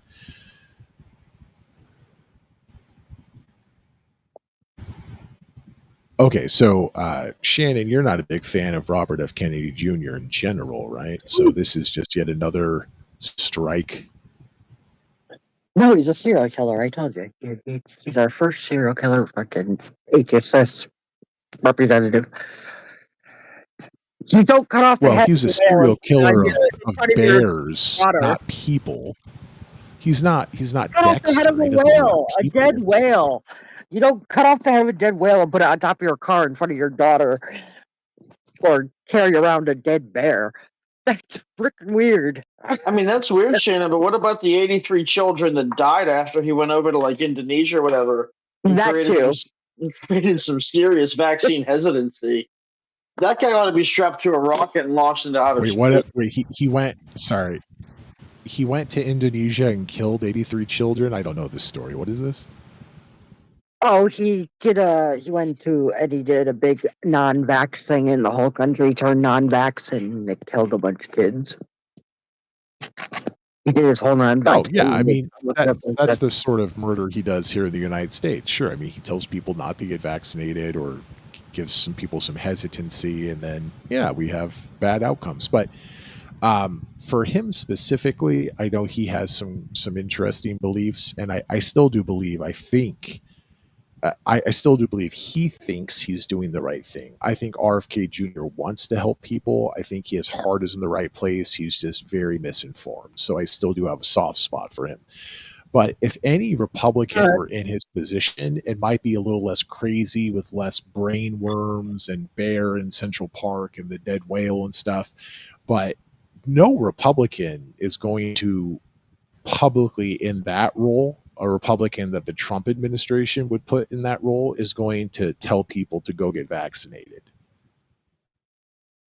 Yeah, it was Samoa, the measles outbreak. He went there and promoted the notion of a natural experiment. Thousands of people were infected with measles, killing 83 people, mostly children.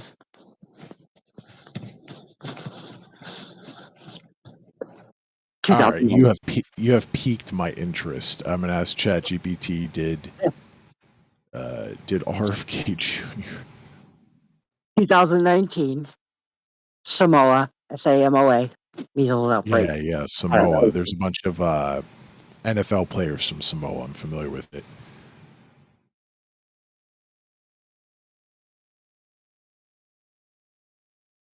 I love this readout from ChatGPT. There's no credible evidence that shows Robert F. Kennedy Jr. killed people in Samoa in a direct, deliberate way. So he's not Dexter. In 2018, 2 infants in Samoa died after being given the MMR measles, mumps, rubella vaccine. That wasn't because of the vaccine per se, but because nurses improperly mixed the vaccine with a muscle relaxant instead of a diluent like water. After this accident, Samoa suspended its vaccination program briefly, which makes sense. None of this is his fault, from what I could tell. That makes sense. And public trust in the vaccine dropped sharply. Vaccination rates were already low. Okay, so it can't be blamed for low vaccination rates in the country, but they dropped further. RFK Jr. visited Samoa in June of 2019. There he met with anti vaccine activists who already existed and made public statements questioning vaccine safety. So, par for the course for him. Advocates and some officials say his presence and rhetoric amplified vaccine hesitancy at a vulnerable moment. Later in 2019, a few months after his visit, Samoa experienced a major measles outbreak. Over 5,000 cases were reported, 83 deaths, mostly children under 5.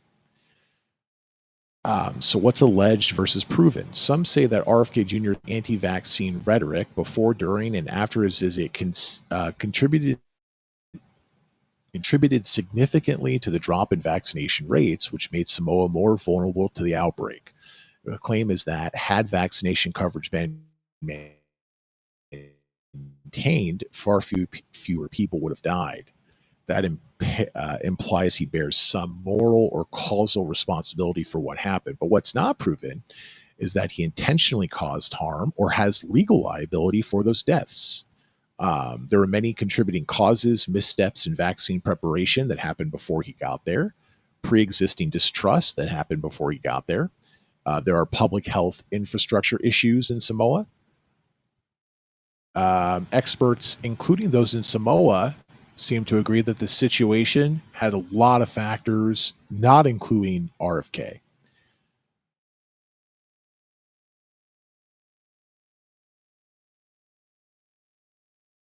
Okay, so I'm going to go ahead and, after I've read this, I'm not going to blame him on this. I think Trump, created Trump supporters. That MAGA crowd didn't act the same way before he became president, before he ran for president seriously, because if memory serves, he ran for president before and it was more of a joke. Before his first term, I should say. So if we're talking about who created MAGA, it's definitely Trump. But, it's like, can you blame a fast food chain that started 10 years ago and has become very well liked and has a lot of influence for the obesity rates in the United States? No, because that started before then. You could argue it made it worse, but it probably would have happened no matter what. I would say what happened in Samoa probably would have happened no matter what. He probably didn't help the situation. I would agree with that. But unless there's a detail here that I'm not getting from ChatGPT, I am not going to blame RFK Jr. for this. This sounds like something that was an issue and would have been an issue had he not gotten involved. Certainly didn't help the situation. Any repentance here on blaming RFK Jr. or? No, I don't No. think so. His rhetoric still gets people killed. He is a lying, womanizing sack of shitly, and unlike you, I do not presume his goodwill. I think he's a grifter. Now, I think everything you just said could still align with he's not to blame for what happened in Samoa. Because, yeah, okay. I think his heart is still in the right place. So, once again, disagree with you with that. But let's just say we agree for a moment. If RFK Jr. was not the head of Health and Human Services right now, it's not like our vaccination rates would be ridiculously higher than they are now. It's not like we wouldn't continue to have these outbreaks. He just brings a very odd and unfortunate aspect to this. Unfortunate because he has a very well-known name. Unfortunate because he was like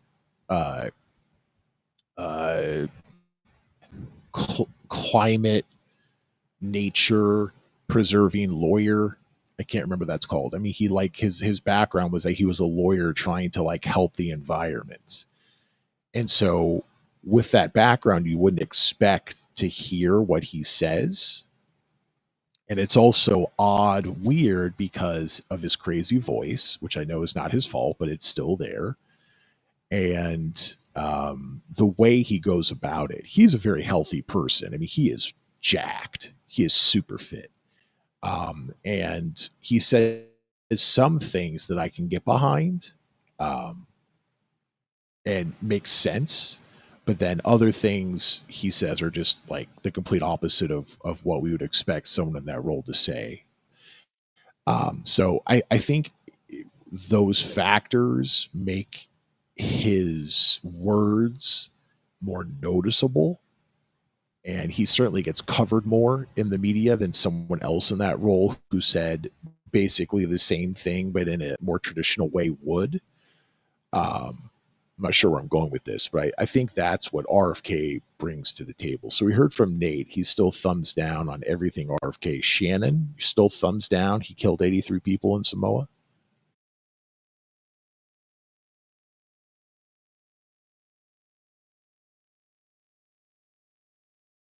That's a thumbs up. I think Andrew is coming into the room and punching Shannon in the head for bad mouthing the staff at the Beverly Hills Rehab Clinic.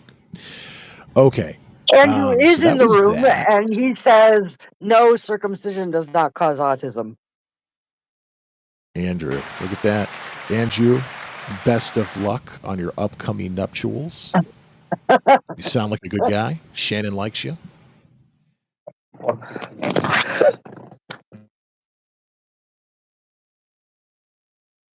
Oh, were we going to hear from Andrew? I thought she was handing the phone over to him. Do you have anything to say to Lee?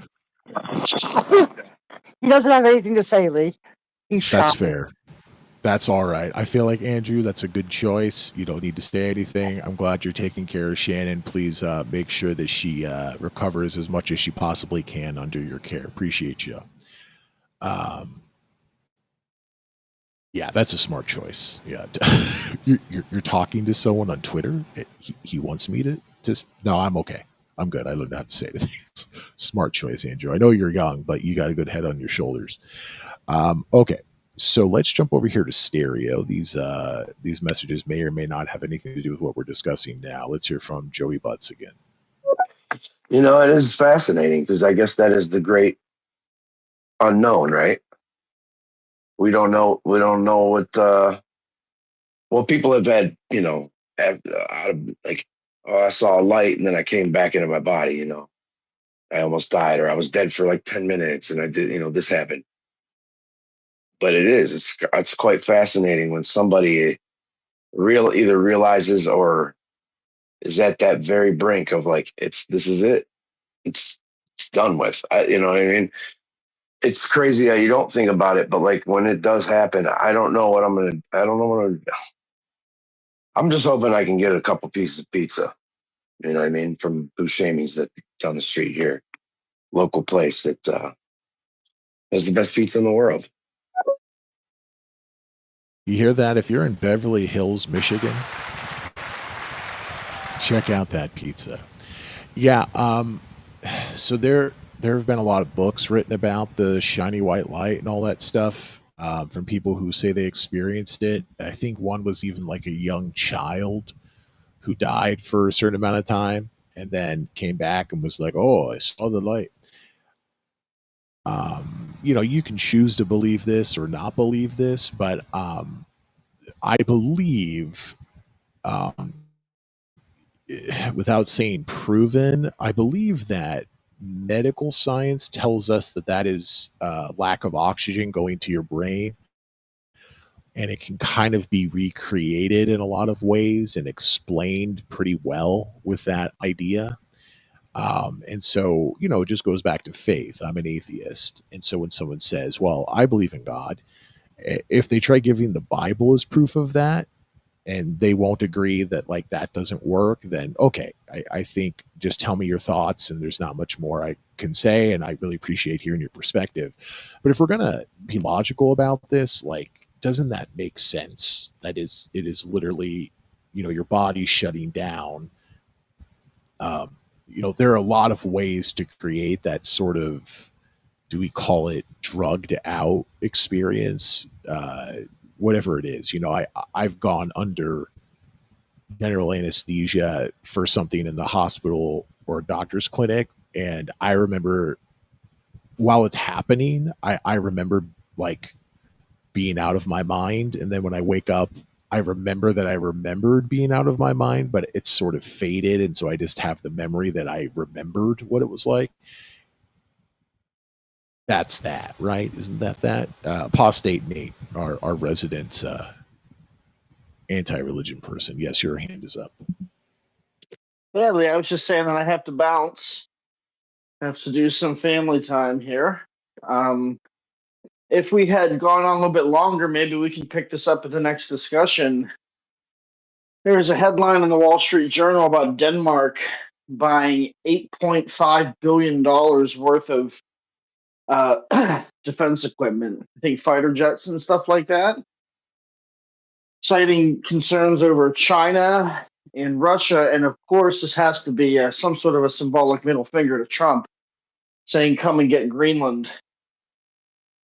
When I learned about World War I, we would call stuff like this kindling. And I kind of wonder if Denmark is the first of many sticks added to the pile. Maybe we'll get to that in a future show. But for now, I got to bounce, Lee. Thanks. Always great to have you, Apostate Nate. You've been here the entire show, so I really do appreciate that. Really, really love having Apostate Nate on the show. I'm hoping, I need to schedule this. I'm hoping to do a show tomorrow and also Sunday. I will post about that on my Twitter account, twitter.com/NEWZ debate. And also I'll post about that on my Discord server. You can join my Discord server by going to bit.ly/NEWZ debate. I also am planning on doing several shows next week. During the week, perhaps even during the day, if not later in the evening. I have been really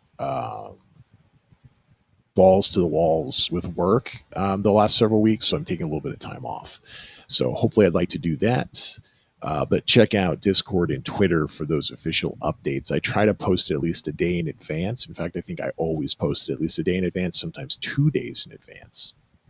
So appreciate you, Apostate Nate. I didn't realize Denmark was so close to China, so I don't buy that for a second. To give the middle finger to Trump, I think that's more likely, but it's weird because once again, this whole thing with Greenland and Denmark and the US, like Denmark is an ally. And so we even have a military base in Greenland. So it's sort of like, how much of a middle finger can they give Trump without actually giving him the middle finger, which I don't think they want to do. So it's sort of like the half finger, or maybe the like, fuck you, that sort of a thing. I think that's much more likely. Denmark, I don't know anything about Denmark in particular, but I mean, being such a small country with a population that's, bigger than Connecticut, but still small, I can't imagine they have any military really to think of. And so that being the case, like, what are they trying, whatever they do, does it really matter? Poland spends like 4 or 5% or more on its military because, well, look at Poland's history and look at its closer proximity to Ukraine. So when they make a move that's scaled for Polish military numbers, not Danish military numbers, I would be a little more interested in that. But yeah, okay. So yeah, Denmark's doing stuff. That's something that maybe we could dig into deeper on the next show, either Saturday, Sunday, or sometime next week, whenever you join. That would be an interesting discussion to have. Usually when we talk about Denmark, we talk about high levels of socialism and how high the taxes are, but how well the people live and things like that. And we talk about that basically for all of the Nordic areas like Finland, Sweden, Norway, Denmark. That's the Norwegian, Scandinavian area, right? And specifically, we've talked about Finland in the past because they have some really interesting research about, they had some homeless people and they just gave them an apartment for free. And they basically solved homelessness in like 1 or 2 Finnish cities. And so we've talked about that a lot. So those are the places that we've usually covered that area of the world. Military, I'm not sure. Oh, no. We did talk about Finland. They built a wall because a bunch of people were coming over from Russia, but they weren't Russian. They were like Indian and Pakistani and stuff. So Russia was weaponizing immigration against Finland. And everyone in the US who's liberal is like, oh, walls don't do anything. Of course they do. Look at prisons. Like walls always work. And then you have a very liberal, socialized country like Finland. And what do? They built a wall for like 2/5, 2/3 of their border with Russia. And it's like, oh, okay, walls actually do work and they matter. And in other countries, people don't scream racism like they do in the United States, even though we're way more open to immigration, even under Trump, than I think they've ever been in Finland in my lifetime. Okay, Shannon, your hand is up. What did you want to add? Oh, goodbye, Nate. We'll see you later. But I was going to say we could talk about Qatar building an Air Force base in Idaho. Also, I don't know if you heard that. Now Hank that's Stephen out. news. Haven't heard of that one. I guess that's what Yeah. happens when you give the president a jumbo jet, right? You get a military Yes. base in Idaho. Okay, hold that one for a hot second. Let's run through stereo here to catch up, Oh, and wait, then maybe and I that'll wanted be our to final wait, topic. I'm sorry, and I wanted to say to Joey, because I think you know this, Lee, but I've died and been brought back numerous times over the years. Numerous And times during today's show, in fact. Yeah. no, my first time when I was 7 and Catholic, very Catholic, like First Communion, all through, doing Sunday school and Catholic school. What was the up to Catholic my part? Did the paganism. priest punch you in the head and you died? What what was that? No, that was I was getting my tonsils out and they overdosed me on anesthesia. Made my heart stop almost 3.5 minutes. I love the Then way she was on Shannon the other tells side. stories. So yeah, when I was 7 and I was super Catholic, First Communion, all that other stuff, I tripped and I hit my head and I almost died. Wait, what? I What you died. tripped in church? The No, priest I cursed didn't you? almost No. die. I didn't almost die. I was dead. Heart stopped dead. I've seen what's on the other side. I'm comfortable whether I'm Catholic or pagan. It didn't matter. I am very happy with what's on the other side. And for you, Lee, what science says, being an EMT, I can see your perspective of where they say, it's your heart stopping and your, body's trying to claim its last memories. That wasn't what it was like for me. But I didn't see a tunnel or white light or anything. I got gypped out of the tunnel or the train, but you will never convince me that there is not Do you another. have memories of when you died when you were 7? Do you have any memories of that? Yes. Makes me cry. So I don't want to talk about it tonight. We can save it for another show. But it makes me cry. So I don't want to. I just want to say how much I love Shannon because she went into very specific detail about the 2 women who passed away with gurgling sounds overnight. Not at the same time, 2 separate events. She's had 3 roommates, 2 of them passed away. They're both in their 90s. I think they lived a full life, so we don't have to be sad. She went into really fine, granular detail. And then I'm like, wow, this woman's like ice. Like, wow, this is great. And then to have something that you don't want to go into detail, this just shows the greatness of Shannon and the range and unpredictability that she brings to the show. But okay, that's fine. I am totally down with respecting that. And thank you for letting me know so I don't keep pushing because I would have pushed. So appreciate that. But then you said you died multiple times. What were the other times you died? One was the tonsils. The second time was a collapsed trachea. The third time was I had double pneumonia and it pushed down. Both my lungs were filled with fluid and it put too much pressure on my heart, so my heart stopped there. My fourth was sepsis. My fourth and fifth were sepsis, were resulting from sepsis. And so, do you have any memories of these different times? You're like a vampire, or I I guess have you're like a memories cat. of all Not a 5 cat. times. Yeah, you're like a cat. I have Are memories there of all any 5 times. memories that you can share? Well, the first three times I saw people. The other two, the first thing I saw was my dog, my first dog that I ever had. But he didn't appear until my fourth time, which would make sense because he wasn't dead the first three times I died. Oh, that's First interesting. Yeah, time was- you saw the live dog, and then Yeah. after that, the dog was dead. When I died the fourth time, he had passed many years before, and I saw him there. But there were still people there too, just not ones I could make out. They were more in the distance, but the dog was the one that approached me first. And then in the fifth, I saw both dog and people, but I wasn't there long enough to make out who they were. I saw. Were these people in like a white like room? Like, was there any color? The white light thing, did it present itself at any time? I didn't get a white light at all. The first few times I was in a field. And the first time I didn't know it, but it was my grandmother, but she had died about a year prior, from when I went in my tonsil surgery. And I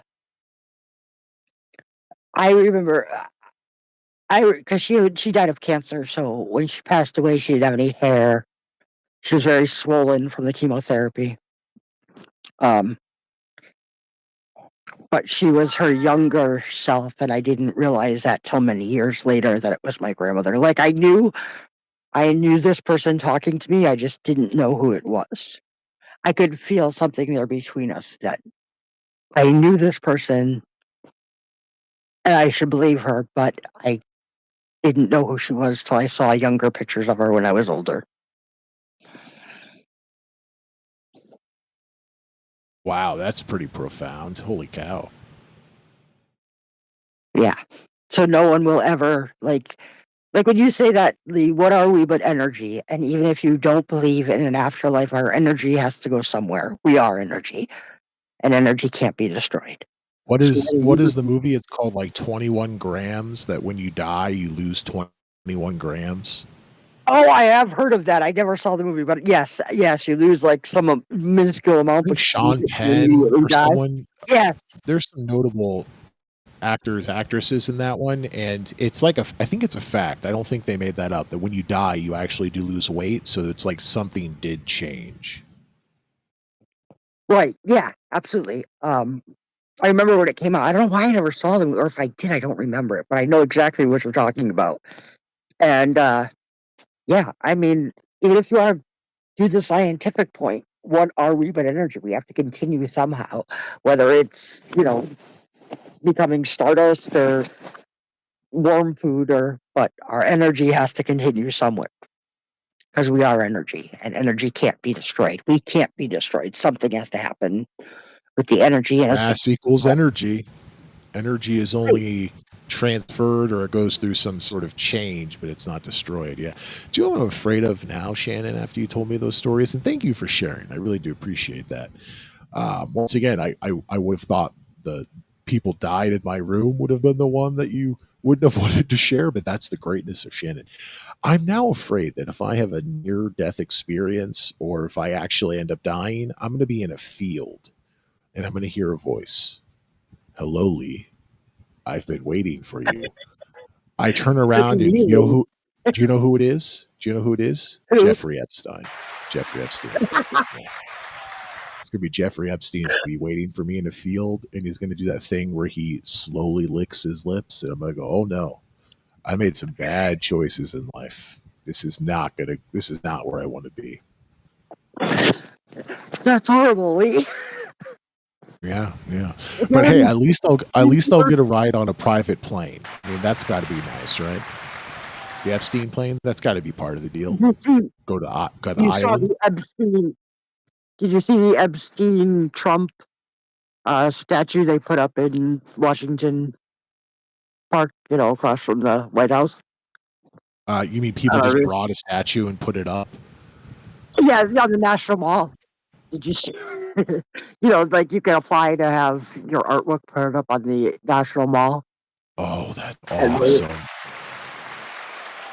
hold on, I'll find the thing and put it down below. But yeah, it was Clearly, a Democrat handles that approval process. Wow, that is pretty cool. Yeah. Okay, so then that's what it'll be. I'll be like, "Hello, Lee. I've been waiting for you." I'll turn around. It'll be that statue, and then it'll just be someone I want to see, and they're like, "Yeah, I'm just hey, Lee. I'm over by the statue." there you go. I put it down below for you so you can see the statue. Thank And then it God. was Thank God, like it's just a originally it statue. was. I think it was. It'll be me standing behind the statue, just so you know, Lee. Because I think I'll go before you, but we'll see. Uh, but Oh, okay. This is funny. Yeah, I'm going to share this. So this is NPR, so it's liberally biased. Thanks for the biased news source, Shannon. but they put it up and they took it down within like an hour. But then they reapplied and got it put in again. So it's been put up like Awesome. several times. This is from September 26th. So last month, not too long ago. And that's quite a statue. When you said a statue, I was trying to think like, are they high-fiving each other? Are they like double teaming a girl? Like, what does this statue look like? A statue of President Trump holding hands, and they're also standing on one foot, like really delightedly. It looks kind of like a Broadway musical or something. We're gonna traffic young girls. Da, da, da, da. Wow, that was weird. A statue of President Trump holding hands with Jeffrey Epstein appeared briefly on DC's National Mall this week. Yeah, look at that. You can see Congress. Congress is literally framed. They're holding hands, and it's literally the point of the top of Congress is just a little below their hands. So it's pretty good framing. Appeared briefly on DC's National Mall in the end of September, only to be removed after less than a day. The bronze painted installation titled Best Friends Forever, BFF, depicts the two men smiling at each other, each with an arm and leg raised as if in mid frolic. Yes, mid frolic. I don't like NPR, but that is an excellent description. The plaque read, "In honor of Friendship Month, we celebrate the long-lasting bond between President Donald J. Trump and his, quote, closest friend, Jeffrey Epstein, emblazoned with hands making a heart shape. September is widely recognized as Friendship Month." Do we need a month for that? I feel like let's have some consistency. You have like Black History Month. That seems like a pretty, deep month, whether or not you agree with it. Like, okay, that's a pretty deep reason. Friendship Month was like Avocado on Toast Month. Like, I feel like there should be some sort of consistency there. Trump has repeatedly downplayed his relationship with Epstein, the convicted sex offender who died in jail. Okay, see, this is the problem. Murdered in jail. I'll correct that. In August 2019, but it remains a sore spot for the president as his administration faces continued calls to release the Epstein files, a trove of documents from various investigations into the disgraced financier. A group called the Secret Handshake claimed responsibility for the statue after it arrived on the National Mall in the morning one day. And while a National Park Service permit issued for the statue, which was obtained by NPR, allowed it to remain there for almost a full week, eyewitness video showed U.S. Park Police hauling it onto a truck before sunrise the next day. The spokesperson for the Department of Interior told NPR that the statue was removed because it was not compliant with the permit issued, though did not specify how. The Secret Handshake is accusing the Trump administration of illegally removing the statue as part of its crackdown on speech it agrees with.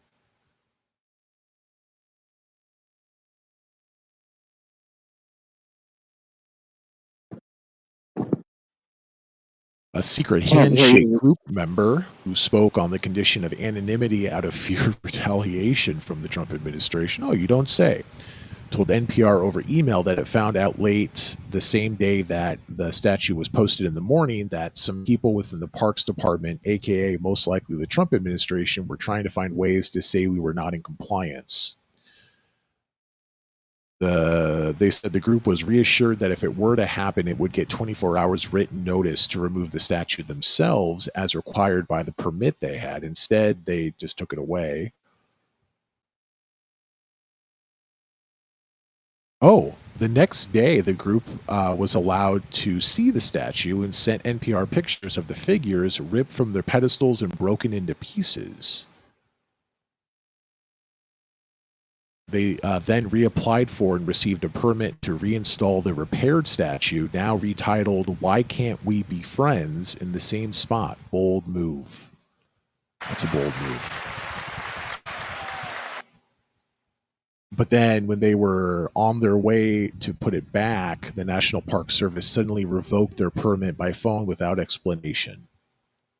In response, the Secret Handshake released the files online, allowing anyone to download and print their own 3D version of the statue for free.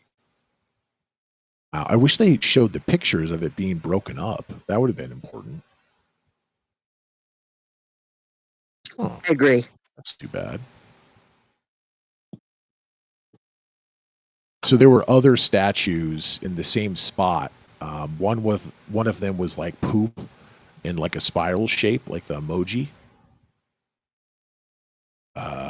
One was a thumbs up hand on top of a broken Statue of Liberty. So the thumbs up hand is crushing the head of the Statue of Liberty. And it says dictator approved. One was a golden TV with an eagle on top of it. Oh, and the TV was playing clips of Trump dancing. That's weird. Oh, yeah, he is dancing like he does with his hands, where it looks like he's jacking off two guys. Yeah. Okay, that's a good one. Wow, that's a good one. Wow, thanks for that, Shannon.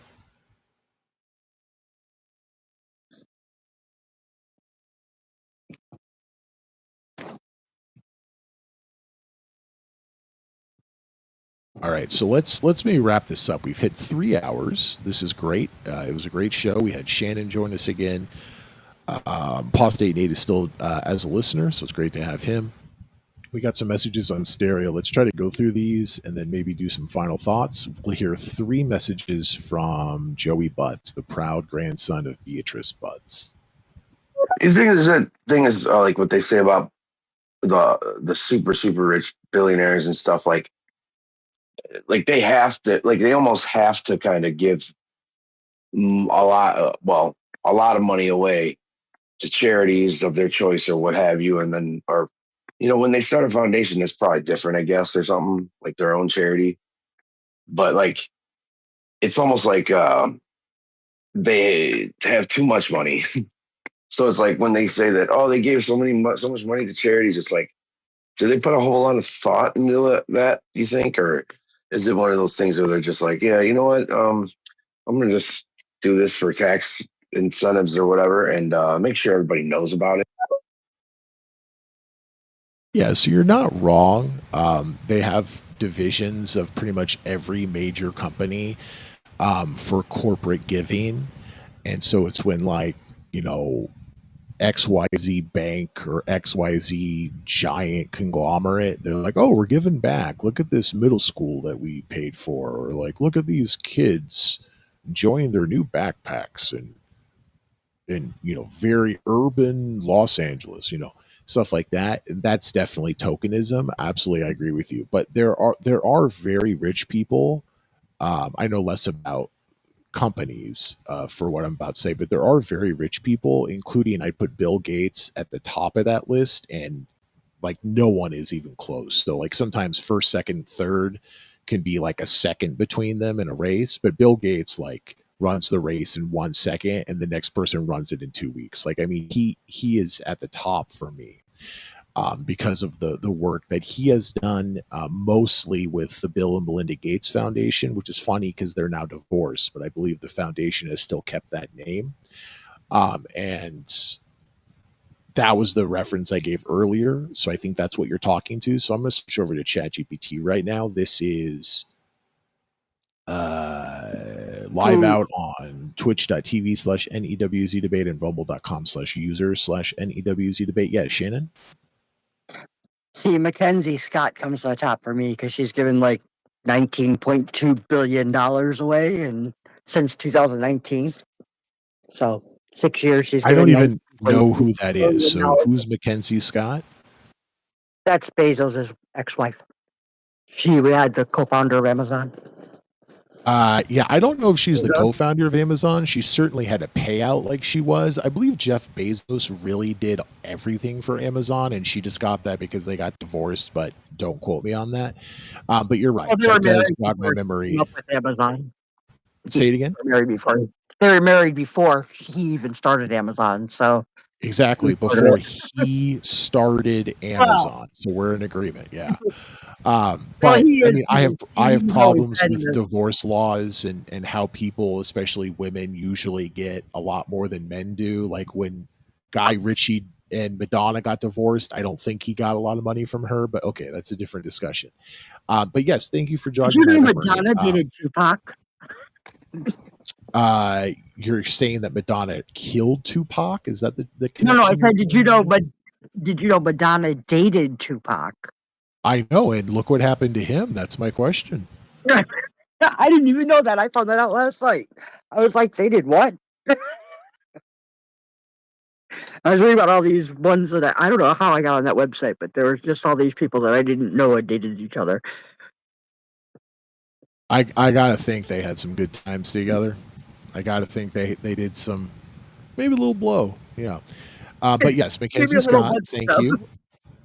I did not remember her name, and I do believe you are correct. She has really gone to town with the money that she got from him for the company he created, and that's fantastic. But that's late to the game. Bill Gates has been doing this work for a really long time, so thank you for bringing that up. I would say it's not what I'm about to describe from ChatGPT, but certainly an honorable mention. So, from the Gates Foundation fact sheet through the end of 2024 from ChatGPT, grant payments since inception, which include earlier family foundations. So I guess the Gates Foundation is the head organization for the Bill and Melinda Gates Foundation. I'm not sure how it works. $83.3 billion. Now, total charitable spend since inception, which includes broader things like operational costs, that's $102.3 billion. Bill and Melinda Gates What about family's Warren? own giving. I'm sorry, Shannon. Oh, I was gonna say, what about Warren Buffett? Where does he come in for? Now, he has a lot of money. I've never heard about his charitability. It doesn't mean it doesn't exist, but I've not heard about it in the same way. I could ask ChatGPT about that next. Let me run Yeah, through he this and put it we'll up. hear about I Warren know. Buffett. Yeah, I know. He said like he was giving away 99% of his before he died, and he's like 95. So, but I don't remember how long ago that was. It could have been 20 years ago. It could have been 10 years ago. Could have been, Oh no. 30 Okay, years. you're jogging my memory a lot. I do believe he did say something like that. So I guess we'll have to wait until he dies. The bed next to you with gurgling sounds, and then maybe we could report on that. But yes, I do remember.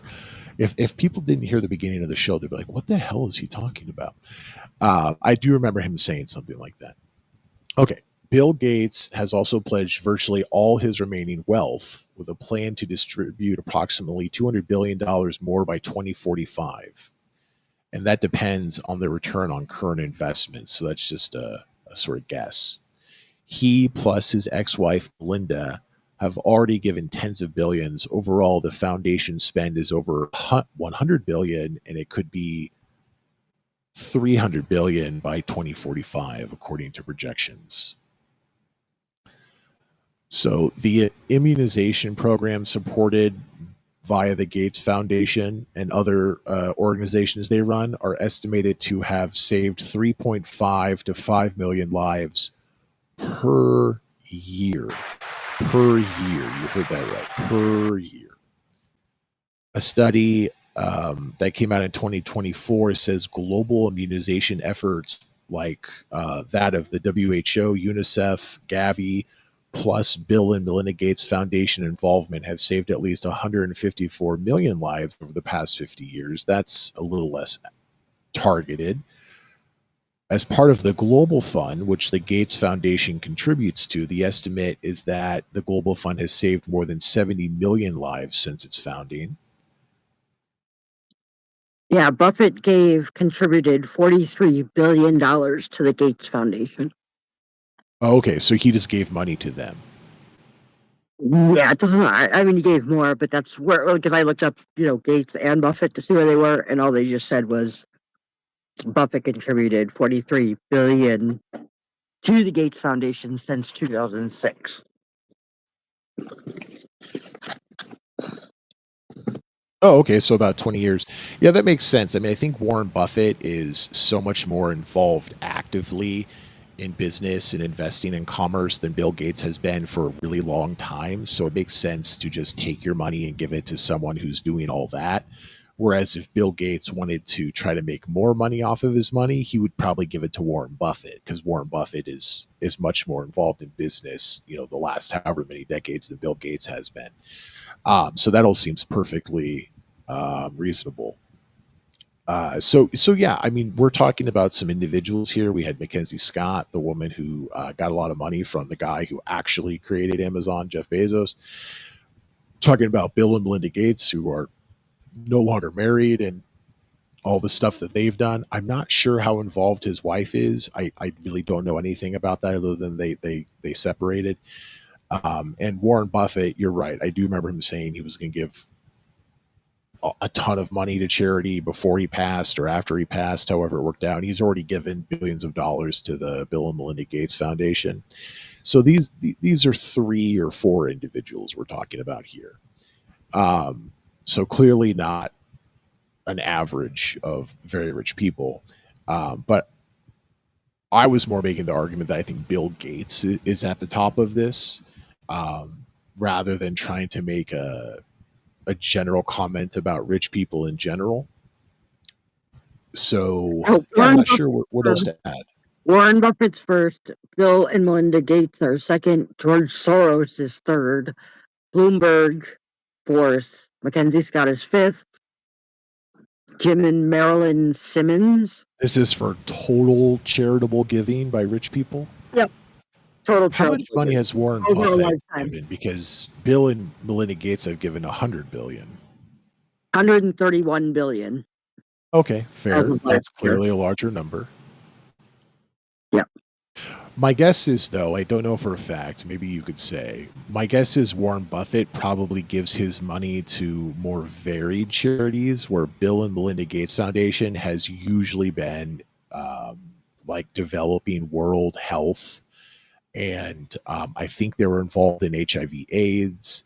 And then also, I think it was the same foundation, but some organization that was paid for by Bill Gates released a study in the last year or so that showed basically this is the fact now, that there is no safe amount of alcohol. So just like for a very long time, there's been no denying that there's no such thing as a safe cigarette. You can't smoke and just be like, oh, I'm just having a couple cigarettes a day or a couple cigarettes a week. Every cigarette you have is very bad for you. For a long time, they'd have those studies about a glass of wine a week or a glass of wine a day actually has health benefits, and there still may be some health benefits that you can see. But what came out of an organization paid for by Bill Gates or Bill and Melinda Gates, whatever it was, they came out with this exhaustive study. We talked about it on the show sometime in the past, in the last year or two, that showed that there is also no safe amount of alcohol. So even if you can say there are health benefits to alcohol or certain types of alcohol, the net effect is clearly negative. And it's interesting because in the last year or two, I've seen that alcohol advertising and the way we talk about alcohol has changed to reflect that. Now, I can't say that it's causation, right? It might be correlation, but my guess is it is related, that after this exhaustive study came out that was connected to money from Bill Gates, the way we talk about alcohol is now different. We don't talk about it the way we talk about you can have dessert 3 days a week. Just don't have it every day. We don't talk about alcohol that way a lot anymore, or at least we talk about it less that way than I feel like we did before that study came out. And so even though maybe Warren Buffett, without knowing these details, has given $130 billion to charity instead of $100 billion, like Bill and Melinda Gates or Bill Gates, however you mark that up. I think the stuff they've done is deeper charity, is saving people's lives. But once again, that's just my rough generalization based on limited data that I'm drawing from. This is a really fun discussion. We've never really talked about I rich people actually, donating money on the show and what that means. I, I don't know, because Warren Buffett's major is healthcare. That's his big thing is healthcare. That's what he made his money on. So I can't name a charity of his like Bill and Gates, foundation. Yeah, again, I I think don't he think he has gives like money it.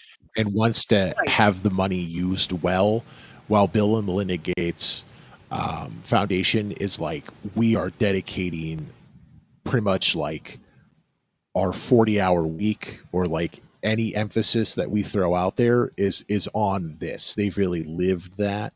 I think that's the difference. But you're right, total value, Warren Buffett is clearly about $30 billion ahead, which is a lot of money.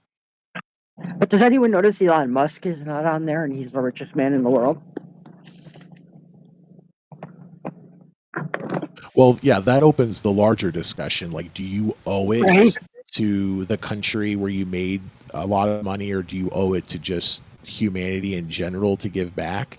I would say no. I really don't think you do. But when you do give back, I think it tells us the type of person you are. Apparently Bill Gates was kind of an asshole when it came to Microsoft, and he like screwed over the Apple guy who died of cancer because he sought out alternative treatments. The guy who really made Apple what it is now, Steve Jobs. They were like friends, they were like colleagues. From what I understand, I could be wrong, I think Bill Gates kind of stabbed him in the back. So Bill Gates might be an asshole, but he's an asshole who spent $100 billion and a huge amount of his time over the last however many decades to save people's lives and to prevent disease and to help people who have disease and things like that. So you can separate the business person who made all the money from the person who spends the money to help humanity in that way. Now, for Elon Musk, I'm sure he's given, like we heard from Joy Butts, I'm sure he's given money to charity, because every rich person every company gives money to charity, right? Once you hit a certain point, you kind of have to. But that tells us about Elon Musk. I don't think that alone makes Elon Musk a terrible person. I think there's a lot of other things you can look at. I like Elon Musk generally, but I don't think you have to. So just like someone who has a very comfortable lifestyle and has a good career and has money, if they spend their weekends or some weekends at the local soup kitchen, okay, that tells you the kind of person they are, perhaps outside of their career, or maybe it's also connected to their career. But if someone lives a comfortable lifestyle and has a good career and doesn't donate money to charity or doesn't work at a soup kitchen, I don't feel like they have to, right? I mean, I guess that's the But line that I would draw, especially in the United States, like where we just don't help people. but Woody did it to America because most of his fortune, didn't a lot of it come from his father and rubies in South Africa? I thought Elon I mean, Musk, I don't know about his history. I know he is from South Africa because Democrats used right. to list him as a successful immigrant until they stopped liking him. I don't know about his background. Like, Donald Trump certainly grew up with money and he's gone bankrupt several times. He's not actually that very good of a businessman. I think that the way he acts as president does show that he has a business background, and I think in some ways it works much better in politics than it does in business if you look at his business background. But he certainly was born with a silver spoon in his mouth. I don't know about Elon Musk, but I think almost all of Elon Musk's money has come from his American companies that sell abroad, but clearly are based and have a huge components in the American market. I mean, look at SpaceX. I'm not sure if SpaceX deals with like the European Space Agency or anything, but SpaceX is basically NASA now. So yeah, there's clear tie-in. So if he was to give Well, money back, I guess you could say he should give it back to the United States. But Bill Gates made his money in the United States. I mean, Windows is all over the world, so you could argue it was a world product eventually. And the Bill and Melinda Gates Foundation, I believe, is based for people outside of the United States. well, it says he grew up wealthy for the area of South Africa he was in. So I don't know what that actually means. So does that mean he's poor by American standards? South But Africa has a South lot of African range. standards? South Right. I Africa, mean, yeah, I don't know. South Africa is a bit like I'll just use Mexico because that's the country that comes to mind. South Africa Right. has a lot of aspects about it that are completely developing nation, but at the same time, South Africa is often looked at as sort of the strong country in Africa in general. That might be because of a racial thing. Whites are a minority in South Africa, but they still have a sizable influence. And then, of course, you had apartheid, where they had much, if not all, of the influence. So, for many reasons, even though South Africa is a developing country, it has that sort of image that it's not in many ways as well. Right. Yeah. It just says, yeah, I mean, he was wealthy for the locale of South Africa he grew up in. So I don't, yeah.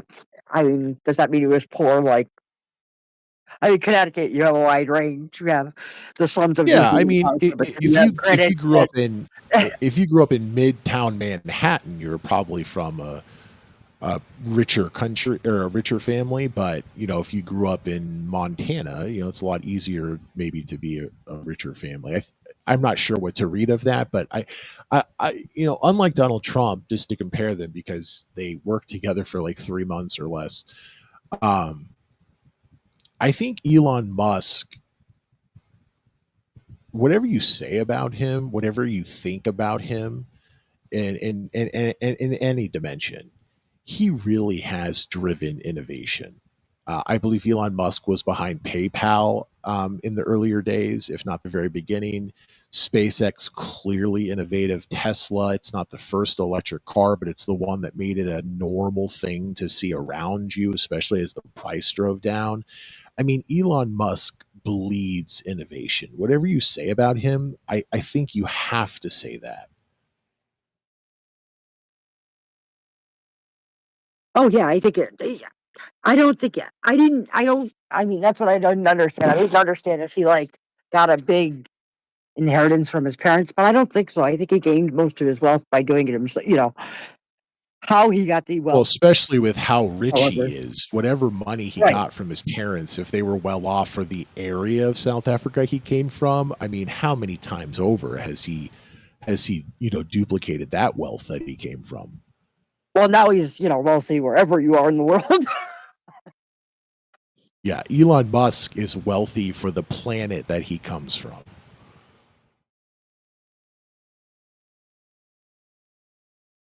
Exactly.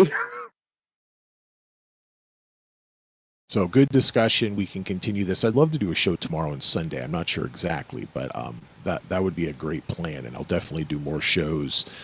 I'll do one show. Yeah, I'll do one more show this weekend for sure, and I would love to do multiple shows next week as well. Let's go through the rest of these stereo messages and then maybe wrap up. Let's hear from Joey Butts again. Yeah, like that part I think is pretty cut and dry. Like, you hear people from Chicago, like, when you're talking like, when they first started coming into our city, the immigrants, it was like wintertime and you felt bad for them and shit. And then you find out that they're staying in hotels and they're getting this much money and this and that. And dude, it really is just like, yeah, that's kind of fucked up. Being that, what you hear about Chicago, and again, I don't believe everything I hear, but it's like, when people are saying it that live there, like, what the fuck is this? I mean, there's something to that. Now, this whole thing, shutdown shit, dude, whatever the fucking case may be, it's fucking disgraceful. Um, we can't get things done here. We can't even fucking, like, they can't get shit done or whatever, and they're making peace deals all over the fucking world is weird to me. Yeah, there's a lot to unpack there, but I'll take the Chicago thing. I usually think of New York because maybe that was the one I paid more attention to. It may have also happened a lot in Chicago. But what I would say is under the Biden administration, you are much better off to be someone illegally in the United States, especially someone who recently illegally came to the United States, than to be homeless as an American born and raised. And I just think that's the opposite of what it should be. Even Democrats are not going to drastically change how we treat homeless people in the United States. In fact, Governor Gavin Newsom has pretty much cracked down on homelessness. We've seen this from Democratic leaders across the country because they're being realistic. You can't have tents on city streets and human waste and the drug use and the mental health and the crime that often becomes associated with that. Not necessarily homeless people stealing from stores or attacking people, but that does happen. Also, crimes that take place in these sort of shanty towns. So that's begun to be cracked down on, and it just doesn't make any sense to me. I mean, in a country where we don't help almost anyone, if we're going to help people, it should be the people who need it the most, and that's homeless and low income people. And under the Biden administration, I believe this is a fact. You were more likely to receive not only help, but just ridiculous levels of help, like staying in hotels, free translators, having rides to places, if you were illegally new in the United States versus someone who lived here your entire life and was homeless and really, really needed help. Even if you wanted that help, which is often a problem with the homeless population across the country, is they don't want the help because being homeless, I think, really, really takes a toll on your mental health, either through drug use or just living on the streets. I've often said on the show, you're either crazy because you're homeless or you became homeless because you're crazy. So the chicken or the egg, but the end result is an omelet. I completely disagree with you, but we can get into that on another show, on why I disagree with you. about about being more likely to receive aid, especially ridiculous amounts of aid, if you're homeless versus newly illegal in the United States. Between Trump and Biden, absolutely. I didn't mention Trump. I was just saying under the Biden administration. Yeah, you said you were less likely, which implied you were more likely to get help under Trump, which isn't true. No. I'm just talking about Oh, Biden. okay. Oh, all right. Yeah, just Biden. Yeah. No, all right. I thought you were trying to compare Trump and Biden and the policies I that assume a lot of that are is through with the stopped big, under beautiful bill. Yeah, I assume a lot of that is stopped under Trump. That just seems to be clearly the case. But Trump is not helping homeless people. No, Oh, so God, yeah, no. no, yeah, not at all. But even the Democrats don't want to help homeless people anymore. And in the past, they wanted to help homeless people, but they wouldn't put any money behind it. They would just look the other way for public parks and libraries and public spaces. And now they've started to stop doing that, and I completely support that decision. In the United States, unfortunately, when we tell you to move on, we don't give you another option. But in the United States, with that being the context, I 110% vote for get the hell out of here. You can't be here anymore. I'm sorry that we're not giving you anything else, but public spaces are for people who want to use them for the way they're designed, not for you to sleep in the park, not for you to put up a tent. We can talk about like shanty areas like out in the woods or something, but then eventually the same problems start happening. We've seen that time and time again in the country. So there's not a plan B for these people, and that's terrible. It's absolutely terrible. But I will own that. I don't care. You can't sleep in a park. You can't have a tent on a city street. And No, I after agree with you. time, You can't deal. yeah, You can't deal with human waste in the streets. You can't. yeah, you There just has to can't. be a better solution, but I mean, a Oh, lot. I don't think there is, but I don't care. Oh well, no, I just mean there's no better solution that's out there for them right now. Yeah, no, You know what I mean? And it's there the is no worst time ever to be homeless. right. Absolutely. That's what I mean. Is that yes, absolutely. You can't have them in the middle of downtown. It does lead to needles and drug waste on the street and crime rates and I can't tell you how many events I've gone to in like a public park where they had to do a needle sweep before they had the event there. Do you know what I mean? We have a homeless problem in Connecticut, but it's not a huge one because we have winter. Well, I got to tell you, Shannon, this You is know, maybe a good final thought, and then we're going to go with the final message on stereo and then end the show. I got to say, if you measure the amount of homelessness in a state versus the amount of circumcision, I think there might be some correlation there. Dodgers. The areas I that, think you're well, right, but Dave. then again, I mean, like Manhattan has a ton of homelessness, and I gotta believe there's a lot of circumcised people there. So maybe it doesn't always work, but I think you get at what I'm driving at. Okay, let's do our final message on stereo, then we'll do final thoughts. We're about to hit 4 hours of the show, which is great. And let's hear one more time from Joey Butts. Oh, I have a Washington Township, just a couple counties up from me. Yeah, and man, do they try to be they try to be like you know, Washington D.C. so badly. They have people that walk around like dressed like George Washington and Abraham Lincoln's. Well, the Lincoln reference doesn't work so well, but maybe your roommate Betty is from Washington Township in Michigan, and that's why she sees Abraham Lincoln all the time. Okay, so let's end things here. I know Nate is still with us over on Twitter Spaces, but he's just listening, so we really appreciate you, Apostate Nate. Everybody over on Stereo, appreciate you guys. I'm going to try to do a show later this weekend. I will post about that on Twitter and Discord. And once again, all my links at at bit.ly/NEWZ debate. Shannon, it has been so nice to catch up with you. I appreciate you as always. What are your final thoughts? It's been a great show, Lee. I've missed you too. I know you've been. I just saw the messages from you. I hadn't seen them before. I must have messages shut off or something on my phone. But thank you for worrying about me. It's been a great show. I will also PM you, Lee, the Qatar base being built in Idaho, so we don't forget for the next show. Yeah, please send that to me on Twitter and then also remind me on the next show, because the problem is I usually check Twitter messages as I get them, and then you can't, unlike WhatsApp or some other messaging things, you can make a message unread. I've never seen how to do that on Twitter, or maybe I'm forgetting that I knew how to do that, but whatever the case, yeah, send it to me.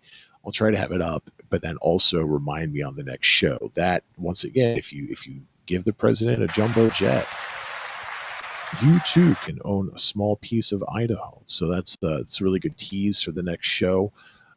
We will also hopefully have some time to go over some stories that I thought about covering today, and it just didn't end up happening.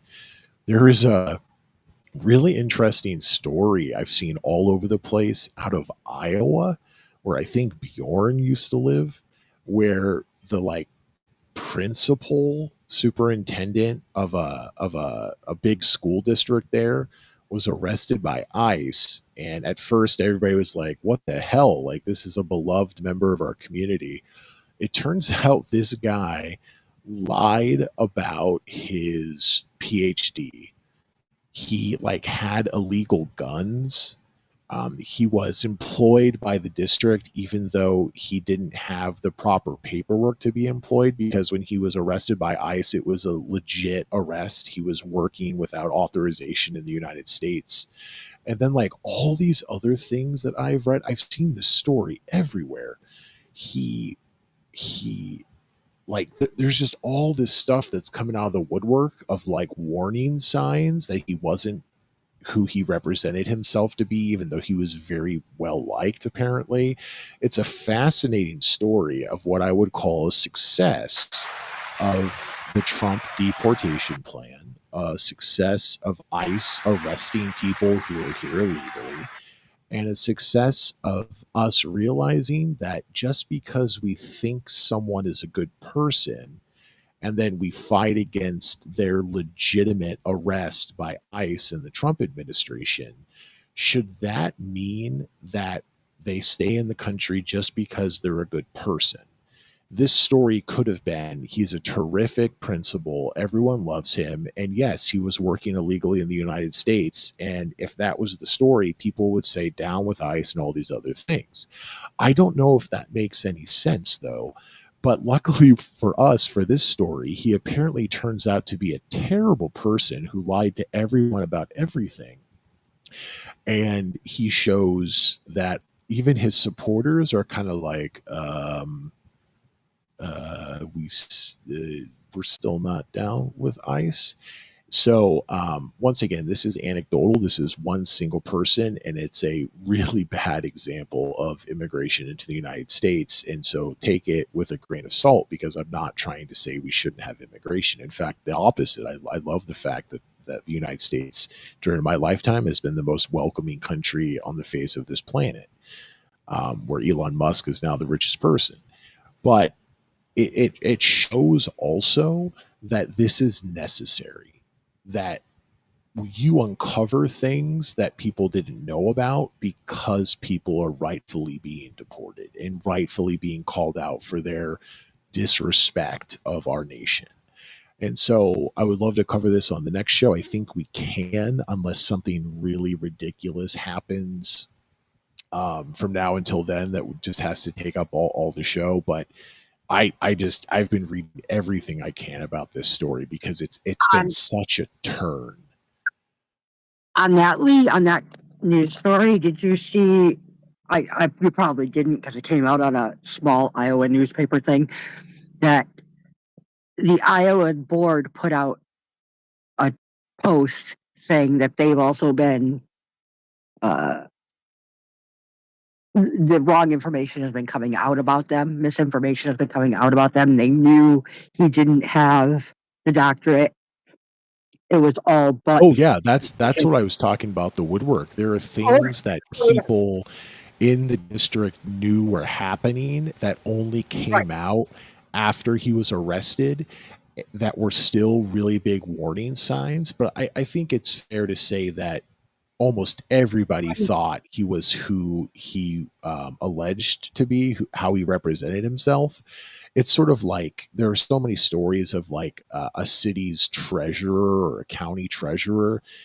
It turns out they stole $200,000 over the last 5 years. I've seen so many stories pop up in my Google News feed with like that exact same headline, and so it's like there were warning signs. You can't steal $200,000 from a county or a city, but people gave their friend who they thought was a good person the benefit of the doubt. I assume that's what happened here. That Oh, they what's saw weird, warning signs. Yeah, continue, Shannon. right? You have like this school board, right? And they get this first resume. On the first resume, it says he has a doctorate.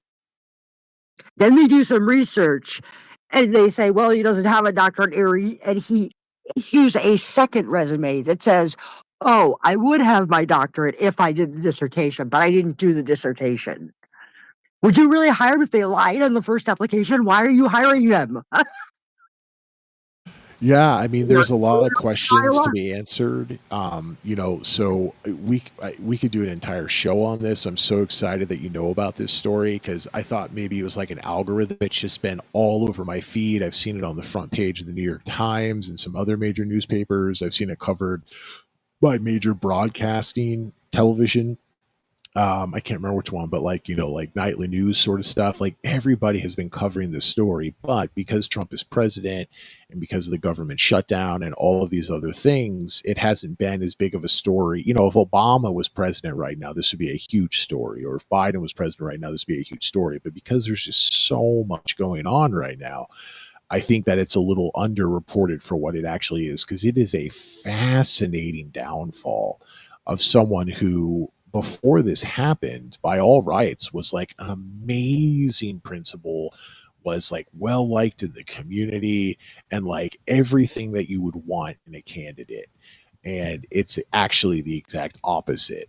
He also had like guns, so like it's like the most American thing ever. But then he wasn't allowed to because as an immigrant you're not allowed to, or as an illegal immigrant you're not allowed to. Whatever the case might be, I can't remember the exact details. This might be my story of the year, which is really saying something because of all the different things. I mean, we didn't even talk today about, apparently we have to see that it actually happens. Trump may have actually solved Gaza. Like, it's ridiculous. But once again, business skills for a failed businessman like Trump, I think they actually work a lot better as president. And that's a story that we'll have to get to hopefully when it's actually happened. And the prisoner and so prisoners are people the Israelis hold hostages. Hostages are the Israelis who are still being held if they're still alive.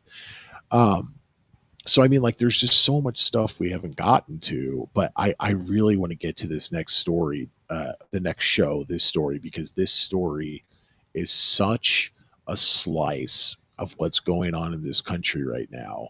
And it's interesting because it's the exact opposite of what you usually see reported. It's like, I remember some restaurant was like, oh, they arrested Melinda, our beloved waitress who's worked here the last 16 years because she was in the country illegally. And everybody is like, oh, when we voted for Trump, we didn't think he was going to, arrest Melinda. But this is the opposite. It's like it started like that Melinda story, and then everybody else was like, oh shit, no, this guy lied to everyone about everything. So it makes Republicans look great. It makes Democrats and the people who supported him early on look really dumb and stupid. But maybe more importantly than that, I think it's a factual story that really matters. Whatever your political background and leaning is, it's like this is a story that we would have known nothing about for someone in charge of hundreds, thousands of children in the school district who was a complete fraud with weapons. So I don't know, man. It's just like when I see stuff like this, I was already supporting, cracking down on illegal immigration in the United States. But like when I see stories like this, I'm just like, the vast majority of people who are arrested by ICE are not even debatable. It's just the fact that they finally got to them. And then you see something like this. This clearly wouldn't have happened if Donald Trump wasn't president. And I got to tell you, I haven't paid attention to this because I have been busy lately, but I guarantee MSNBC is not covering this story as much as they would if it was the same level of story in a different sector, in a different area of America, right? And that's why I don't like NPR, and that's why I'm okay with NPR losing the funding, because that's a clear bias, just like MSNBC. But MSNBC is a cable channel, so it works out a little bit differently. Okay, we are hitting 4 hours. I definitely got to wrap things up. Big thanks to Shannon. Great to have you on the show again. Hope you can really join us in the future for the next couple of shows. I hope you can stay in your Beverly Hills rehab facility as long as you need to. Big thanks to Apostate Nate. Big thanks to Joey Butts and Worm Million and everybody else who's been joining us over on Stereo. That's going to wrap it up. Take care, everybody. Bye-bye.